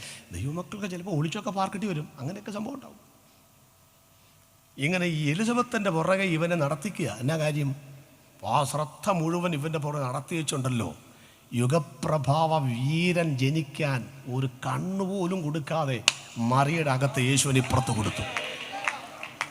യേശു ജനിച്ചു. വിദ്വാൻമാർ എന്നപ്പോൾ ചോദിച്ചു എവിടാ ജനിച്ചേ? അപ്പോഴാണ് മനസ്സിലായത് രാജാവിന്. 2.5 വർഷം കുട്ടികളെ തട്ടിക്കളഞ്ഞു. പുള്ളി പറഞ്ഞു നിങ്ങൾ എന്നുവെച്ചും തിരിച്ചു വരുമ്പം എന്നെ അറിയിക്കണം. അങ്ങനൊന്നും യേശുവിനെ കാണുന്നതിന് മുൻപ് ഏത് വളഞ്ഞ വഴികടെയും പോവാം. കണ്ടു കഴിഞ്ഞാൽ പുതിയ വഴി, പിന്നെ പഴയ വഴിയില്ല. 2.5 വർഷം കുഞ്ഞുങ്ങളെല്ലാം കൊന്നു കളഞ്ഞു.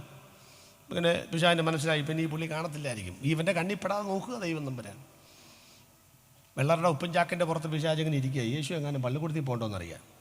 നോക്കുക, എല്ലാ പിള്ളേരും നോക്കുക. യേശുവിനെ പള്ളിക്കൂടത്തിൽ വിട്ടിട്ടില്ലെന്ന് ദൈവം വിട്ടു. യേശു പള്ളിയിൽ പോയിട്ടുണ്ടോ? ഇല്ല. എന്നാ പോകാത്തെ? പോയെങ്കിൽ ആ പ്രശ്നമായി തന്നെ. അവിടെ ചില ആപ്ലിക്കേഷൻ പോകുമ്പോൾ പൂരിപ്പിക്കണ്ടായോ? അമ്മയുടെ പേര് മറിയ, അപ്പൻ്റെ പേര് സ്വർഗസ്വനായ പിതാവ്. അഡ്മിഷൻ കിട്ടുമോ? നിങ്ങൾക്ക് കിട്ടുമോ? സ്വർഗസ്വനായ പിതാവ് എന്ന് പറഞ്ഞാൽ അഡ്മിഷൻ കിട്ടുമോ? അല്ലെങ്കിൽ പിന്നെ അവിടെ എന്ത് കിട്ടണം? യോസെഫ്. അത് എഴുതാൻ പറ്റുമോ? അപ്പം പോകാതിരുന്ന പ്രശ്നം തീർന്നല്ലോ. ഒന്നത്. 2, യേശു പള്ളിക്കൂടത്തിൽ പോകാതിരുന്ന എൻ്റെ മക്കളെ ആവും നല്ല കാര്യം.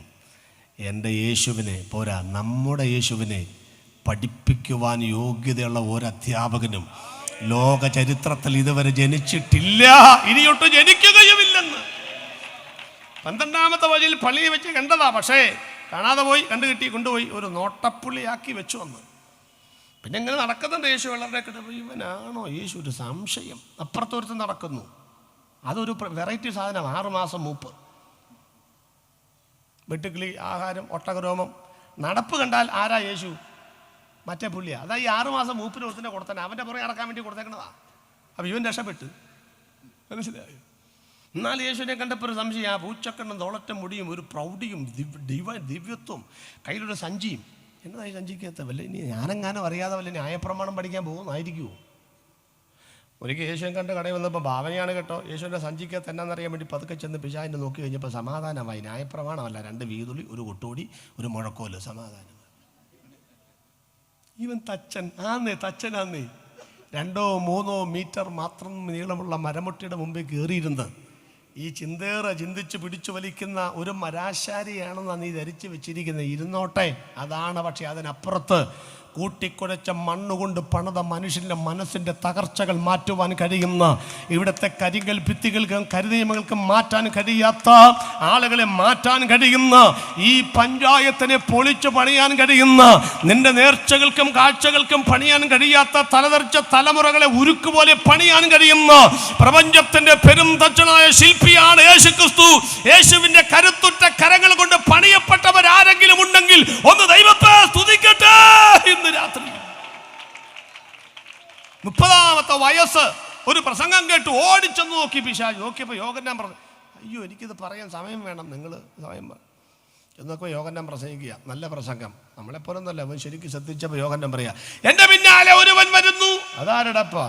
നീയാണ് വലിയ പുള്ളി എന്നും പറഞ്ഞപ്പോൾ അവൻ എന്നേക്കാൾ വലിയവൻ. അവൻ്റെ ചെരുപ്പിൻ്റെ വാറഴിപ്പാൻ വീശുമുറം, അവൻ കളത്തമുറ്റും പതിർകിടാത്തതിൽ. നമ്മൾ ബാക്കിയൊന്നും പറയുന്നില്ലേ, ഉണ്ടെന്നുള്ള വിശ്വാസത്തോടെ പറഞ്ഞു. അപ്പോൾ വിചാരിച്ചു ഇവനേക്കാൾ വലിയവനോ? ഇവൻ്റെ പുറകെ നടന്ന കട്ടായിപ്പോയി. ആരാ വലിയവൻ? അറിഞ്ഞിട്ട് വേണമല്ലോ എൻ്റെ തലയെടുക്കാൻ വരുന്നവനെ. കൺഫ്യൂഷൻ നോക്കിയുള്ള കൺഫ്യൂഷൻ പെട്ടെന്ന് നിർത്തും. എത്ര മിനിറ്റ് ഉണ്ട്? 6-7 മിനിറ്റ് ഉണ്ട്. 9:30 അങ്ങോട്ട് ഇടിച്ചങ്ങോട്ട് നിർത്താൻ നിങ്ങൾ കൃത്യമായിട്ട് വന്നവരോ വല്ലതും ആണോ? ഞാനിവിടെ പോയി തുടങ്ങുമ്പോൾ വന്നതാ. നിങ്ങൾ തോന്നിയപ്പോഴല്ലേ വന്നത്? സത്യം പറഞ്ഞാൽ തോന്നുമ്പോൾ നിർത്തിയാൽ മതി. എന്നാലും ഇനിയെങ്ങാനും വിളിക്കണമല്ലോ എന്നൊരു ആഗ്രഹമുള്ള സമയം നിർത്തിച്ച് പോവുക. പെട്ടെന്ന് പറഞ്ഞേക്കാം. കൺഫ്യൂഷൻ. നമ്മളെ വട്ടം കറക്കുന്നവനാ പിശാച്, അവനെ വട്ടം കറക്കുന്ന യേശുവിനെ കണ്ടോളാം. യോഹന്നാൻ നോക്കിയപ്പോൾ ഇവനാണ് വലിയ. അപ്പോൾ യോഹനോ എന്നെയൊക്കെ വലിയവൻ വരുന്നത്. അപ്പോൾ യേശു വരിക. അപ്പോൾ യേശു വന്ന്, നീയാണോ വലിയവൻ? നീയാണ് യേശു. നീ സഞ്ചിയും കൊണ്ട് നടന്ന് എന്നെ പറ്റിച്ചല്ലടാ, നീയാണ് യേശു അല്ലേ? അപ്പോൾ പിശാച് നിൽക്കുന്ന കണ്ടപ്പോൾ യേശു പറയാം, സ്ത്രീകളിൽ ജനിച്ചവരിൽ ഇവനേക്കാൾ വലിയവൻ ആരുമില്ലെന്ന്. ആര്? ഇവനാണ് വലിയവൻ. അപ്പോൾ ഇവൻ പറയാം, ഞാനിങ്ങനെ ഒത്തിരി പേരെ മുക്കിയെന്നേ ഉള്ളൂ, ഈ സ്നാനം നിൻ്റെ കൈക്കൊണ്ടായിക്കോട്ടെ. അപ്പോൾ ആരാ വലിയവൻ? ഇവൻ. അപ്പോൾ ഇവനെ നോക്കി. അപ്പോൾ യേശു പറയുക, ഇപ്പോൾ സമ്മതിക്കുക, ഇങ്ങനെ സ്ഥലനിധിയും. അപ്പോൾ ആരാ വലിയവൻ? ഇവൻ. എൻ്റെ പൊന്നോ, ഒരു തലവേദനയ്ക്ക് ഒരു പാരസെറ്റമോൾ ഉണ്ടെങ്കിൽ പുള്ളി മേടിച്ച് കഴിച്ചു പോയനെ. കാരണം ഇത് ആരാ യേശു എന്നറിയണ്ടേ? സ്തോത്രം. നിന്റെ തല എടുക്കുമെന്ന് വെല്ലുവിളിച്ചവൻ്റെ കണ്ണിൻ്റെ മുമ്പിൽ കൂടെ 3 പതിറ്റാണ്ട് നടത്താൻ ദൈവം ശക്തനാണെങ്കിൽ, ഒരാൺകുട്ടിയുടെ കരച്ചൽ കേൾക്കരുത് എന്ന് കൽപ്പിച്ചവന്റെ കൊട്ടാരത്തിനകത്ത് മോശയെ വളർത്താൻ എൻ്റെ ദൈവത്തിന് കഴിയുമെങ്കിൽ, പുതുവർഷം ദൂതേറ്റെടുക്കുക, നിന്റെ തലയ്ക്ക് വില പറയുന്ന വിഷയങ്ങൾ പുതുവർഷത്തിൽ കാൽ ചുവട്ടിൽ അമർത്തി മുന്നോട്ട് പോകാൻ എൻ്റെ ദൈവം കൃപ നൽകുമെന്ന് വിശ്വസിക്കുന്നവർക്കായി ഇന്ന് രാത്രി ഞാൻ ദൈവത്തിന് സ്തോത്രം ചെയ്യുകയോ. രണ്ടും കൂടെ വെള്ളത്തിലോട്ട് ഇറങ്ങി കേട്ടോ. പുള്ളി നോക്കി, ഇതിലാരാ വലിയവൻ? നോക്കി നിൽക്കുമ്പം യേശു മുങ്ങി, യോഹന്നാൻ മുക്കി. പുള്ളിക്ക് പിടി കിട്ടി. മുങ്ങിയവൻ വിശ്വാസി, മുക്കിയവൻ പാസ്റ്റർ. അങ്ങനെയാണല്ലോ നമ്മുടെ നാട്ടിലൊക്കെ. അപ്പോൾ ആരാ വലിയവൻ? യോഹന്നാൻ. നീ ഇങ്ങോട്ട് കയറി വാ, നിൻ്റെ ഒട്ടകരോം എന്ന് ഞാൻ ശരിയാക്കുന്നുണ്ട്. യേശു മുങ്ങിയപ്പം ദൈവത്തിന് ഡിക്ലറേഷൻ. എന്തോ ഡിക്ലറേഷൻ? ഇനി നോക്കി നിന്നിട്ട് കാര്യമില്ല, ദൈവത്തിന് മനസ്സിലായതേ. 30 വയസ്സായെന്നേ, സമയമായെന്നേ. നാഴികയിൽ എൻ്റെ നാഴിക വന്നിട്ടില്ല എന്ന് പറഞ്ഞെങ്കിലും നാഴിക മരണമാ, അതിലേക്ക് കാലെടുത്ത് വെച്ചെന്നേ കാനാവിലെ കല്യാണത്തിൽ. സമയമായെന്നേ. ദൈവം ഡിക്ലറേഷൻ. എന്തോന്ന്? എലിഹൂദ് എലയാസർ എരിപ്പിച്ച് എറയാസർ മദ്ദാനെ എരിപ്പിച്ച് മദ്ദാൻ, യാക്കോബരെ എരിപ്പിച്ച് യാക്കോബ് മറിയയുടെ ഭർത്താവായ യോസേഫരെ എരിപ്പിച്ചു. ഇങ്ങനെ പറഞ്ഞു വന്നിച്ച് പറയുകയാണ്. എന്ന് പറയാണെന്നറിയുമോ? ഇവൻ എലിഹൂദിന്റെ മകനായ എലയാസറിന്റെ മകനായ മദ്ദാന്റെ മകനായ യാക്കോബിന്റെ മകനായ മറിയയുടെ മകനല്ല. ഇവൻ മറിയയുടെ മകനല്ല. ഇവൻ യോസേഫിന്റെ മകനല്ല. ഇവൻ എൻ്റെ പ്രിയപുത്രൻ. ഇവന് ചെവി കൊടുപ്പീ. പിശാചി ഞെട്ടിത്തിരിച്ചു നോക്കി. ആഹാ, മുകളിൽ പിതാവായി ദൈവത്തിന്റെ ശബ്ദം. തൃത്വം പുള്ളിക്കറിയാം. ഈ ഇവിടെ വരുന്നവർക്ക് പുള്ളിക്കറിയത്തില്ലല്ലേ, അതല്ലേ ഓരോന്ന് കൊടുത്തുകൊണ്ടാക്കുന്നത്. അവർ പിശാചിനറിയാം തൃത്വം. പുള്ളിക്ക് പോലും അറിയാവുന്ന കാര്യം അറിയാൻ മേലാത്തവരൊന്നും ഇവിടെ. അതാ കണ്ടോ, പുള്ളിക്ക് തൃത്വം അറിയാം. പുള്ളിക്ക് മുകളിൽ പിതാവായ ദൈവം, താഴെ യേശു ക്രിസ്തു. ഒരാളും കൂടെ വരാനുണ്ടല്ലോ. ആര്? പുള്ളി അവിടെ പണ്ട് പോകാറുള്ള ആളല്ലേ. പരിശുദ്ധാത്മാവ് നോക്കി നിൽക്കുമ്പം കൺഫ്യൂഷൻ നിൽക്കാൻ വരുന്ന വരവ് കണ്ടോ? മേഘവാളികളെ പിളർത്തിക്കൊണ്ട് പ്രാവെന്ന രൂപം ചെറുകടി ശബ്ദവുമായി വന്ന് ആവസിച്ചാ പറയുന്നത്, ഇവൻ തന്നെയാണ് വരുവാനുള്ള ദൈവത്തിന്റെ പുത്രൻ, നിന്റെ തലയെടുക്കാൻ വന്നവൻ. യേശു വന്നു പറയും, യോഹന്നാന് പോകാം, ജനങ്ങൾക്ക് പോകാം. പിശാച് പറഞ്ഞു, ഞാനും പോവാ. നീ പോകാൻ പറ്റിഞ്ഞിടവാണ്. നീ എവിടെ പോവാനാ? നീ എന്നെ കണ്ടുപിടിച്ചല്ലോ. 40 ദിവസം ആർഗ്യുമെന്റ്. മര്യാദയ്ക്ക് 3.5 കൊല്ലം കൂടെ ഭൂമിയിലുണ്ടാക്കും. വഴുതടയാൻ വന്നാൽ സമയത്തിന് മുമ്പേ ഞാൻ തന്നെ അയക്കും. അതാ ഈ ഗദ്രേശ ദേശീയത ഒളിമുക്ക്. എന്നെ സമയത്തിന് മുമ്പേ ഒന്നും ചെയ്യരുത്. ക്രൂശിൽ വന്ന പ്രസംഗം അവസാനിപ്പിക്കുക. 4 മിനിറ്റും കൂടെയുണ്ട്. യേശു ക്രൂശിൽ മരിക്കുമ്പോൾ പിശാച് എന്തോ വിചാരിച്ചു, ഇതുവരെ കിട്ടിയ ഏറ്റവും വലിയ പാപിയാണിവൻ. കാരണം യോസേഫിൻ്റെ മകൻ, മറിയയുടെ മകൻ, യാക്കോബ്, യോസ, യൂദാശി, ഒരു സഹോദരൻ. ഇതെങ്ങനെ ജനത്തെക്കൊണ്ട് ദൈവം പറയിപ്പിച്ചുകൊണ്ടിരുന്നു. അങ്ങനെയാണെങ്കിൽ ഇവൻ ജഡസംബന്ധമായി ജനിച്ചവനാണെന്നും ഇവൻ പാപത്തിൻ്റെ ശമ്പളമായ മരണത്തിന് അർഹനാണെന്നും പിശാച് വാദിച്ചു നിൽക്കുകയാണ്. യേശു കുരിശിൽ മരിച്ചപ്പോൾ എന്താ സംഭവിച്ചെന്നറിയാമോ? പാപത്തിൻ്റെ ശമ്പളമാണ് മരണം. പക്ഷേ യേശു പാപം ചെയ്തിട്ടില്ല, പാപം അറിഞ്ഞിട്ടില്ല, പാപത്തെക്കുറിച്ച് ഒരു ബന്ധവുമില്ല. എന്താ എബ്രായലേഖനം? ഇങ്ങനെയുള്ള മഹാപുരോഹിതൻ നമുക്ക് വേണ്ടിയത് അല്ലേ? പവിത്രൻ, നിർദോഷൻ, നിഷ്കളങ്കൻ, സ്വർഗത്തേക്കാൾ ഉന്നതന് പാപികളോട് വേർപെട്ടവൻ. കണ്ടോ? അപ്പം യേശു ക്രിസ്തു ക്രൂശിൽ മരിച്ചപ്പം പാപമല്ലാത്ത ഒരുവൻ മരിച്ചു. പിശാച് ഞെട്ടിപ്പോയി. എന്താ കാര്യം അറിയാമോ? ദൈവത്തിൻ്റെ അടുത്ത ഡിക്ലറേഷൻ എന്താ അറിയാമോ? നീയാണ് തോറ്റത്. റഫറി ദൈവമാണ്, നീയാ തോറ്റത്. എങ്ങനെ തോറ്റു? അതിക്രമങ്ങളിലൊക്കെയും നമ്മോട് ക്ഷമിച്ച ചട്ടങ്ങളാൽ നമുക്ക് വിരോധവും പ്രതികൂലമായിരുന്ന കൈയെടുത്ത് ക്രൂശിൽ തറച്ച നടുവിൽ നീക്കിക്കളഞ്ഞ വാഴ്ചകളെയും അധികാരങ്ങളെയും ആയുധവർഗം വഹിപ്പിച്ചു. നിന്റെ മേൽ ക്രൂശിൽ ജയോത്സവം. ഇവൻ പാപം ചെയ്തിട്ടില്ല, പിന്നെ എങ്ങനെ മരിക്കും? പാപത്തിന് ശമ്പളമല്ലേ മരണം? അതെ, പിന്നെ എങ്ങനെ മരിക്കും? പാപികൾക്ക് വേണ്ടി മരിച്ചു. അതുകൊണ്ട് എന്താ ഗുണം? മക്കൾ ജഡരക്തങ്ങളോട് കൂടിയവരാകൊണ്ട് അവനും അവരെ പോലെ ജഡരക്തങ്ങളോട് കൂടിയവനായി അവരുടെ നെറ്റിയിൽ നീ ഒട്ടിച്ചു വെച്ച സ്റ്റിക്കർ പാപത്തിന്റെ ശമ്പളം മരണമത്രേ. നിന്റെ മരണാധികാരത്തിൽ നിന്ന് ഏത് പാപിയാണോ മരണമില്ലാതെ മരിച്ച യേശുവിനെ വിശ്വസിക്കുന്നത്, ആ യേശുവിനെ രക്തം കൊണ്ട് നനച്ച് അവരുടെ നെറ്റിയിലെ സ്റ്റിക്കർ ഞാൻ പറിച്ചു കളയുമെന്ന് ദൈവം ഡിക്ലെയർ ചെയ്തിരിക്കുന്നു. അതാണ് പ്രിയപ്പെട്ട ക്രൂശിൽ ജയോത്സവം കൊണ്ടാടിയിരിക്കുന്നു. ഇന്ന് രാത്രി ഒന്നുകൂടെ വ്യക്തമായി പറയട്ടെ, യേശുവിനെ രക്ഷിതാവായി സ്വീകരിച്ചവന്റെ മേൽ മരണത്തിന് അധികാരമില്ലെന്ന്, മരണാധിക പിശാചിനെ അവൻ മറിച്ചിട്ടെന്ന്. ഇന്ന് രാത്രി ക്രൂശിലേക്ക് വരണം. എല്ലാ പ്രിയപ്പെട്ടവർക്കും ദൈവം ഒരു നിമിഷം ഒന്ന് എഴുന്നേറ്റ് നിൽക്കാം. രക്ഷിതാവിനെ കാൺക പാപി,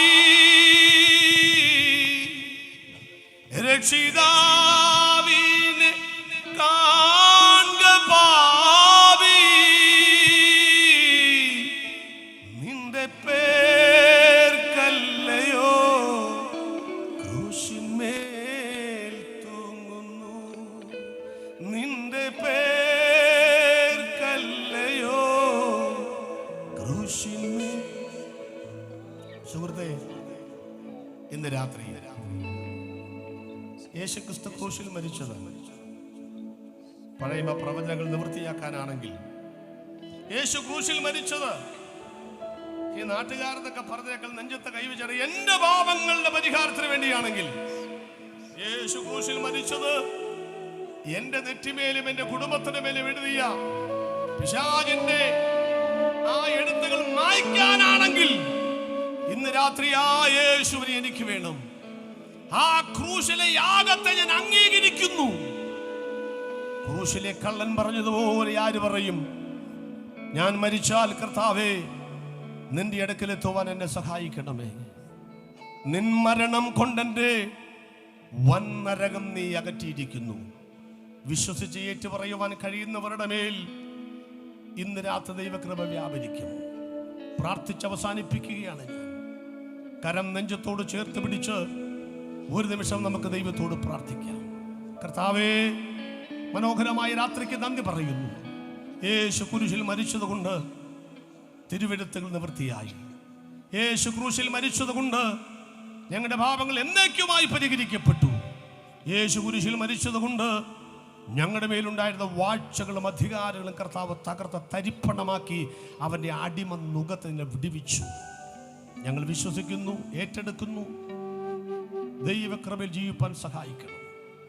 യേശുക്രിസ്തുവിന്റെ വിലയേറിയ നാമത്തിൽ തന്നെ ഇരു കരങ്ങളും ചേർത്തടിച്ച്, യേശു കുരിശിൽ മരിച്ചതുകൊണ്ട് എന്റെ പ്രവചനങ്ങൾ നിവൃത്തിയായി, എന്റെ പാപങ്ങൾ പരിഹരിക്കപ്പെട്ടു. പിശാചിന്റെ തലയെ തകർത്തു. മരണാധികാരിയായ പിശാചിനെ ഹല്ലേലൂയ.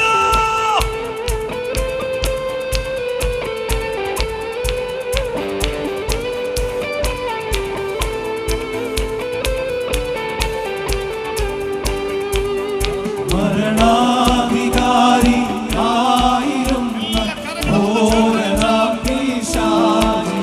മരണാധികാരി ആയിരം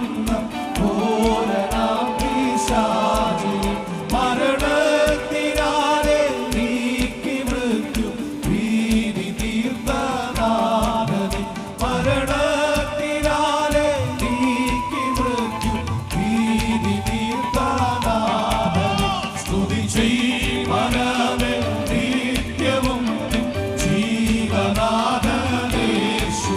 സ്തുതി ചെയ്യണമേ നിത്യവും ജീവനാഥനേശുവേ. ഇതുപോൽ സ്വജീവൻ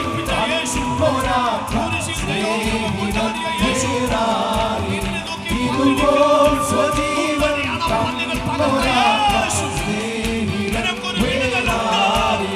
സ്തുതി ചെയ്യണമേ നിത്യവും ജീവനാഥനേശുവേ,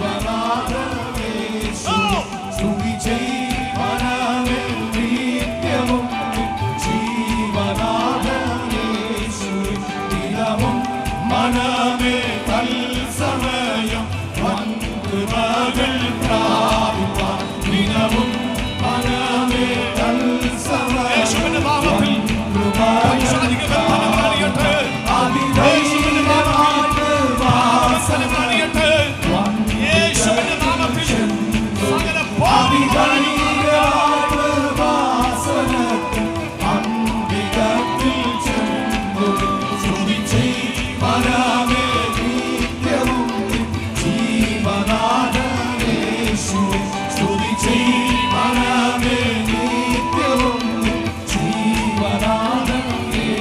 യേശുവേ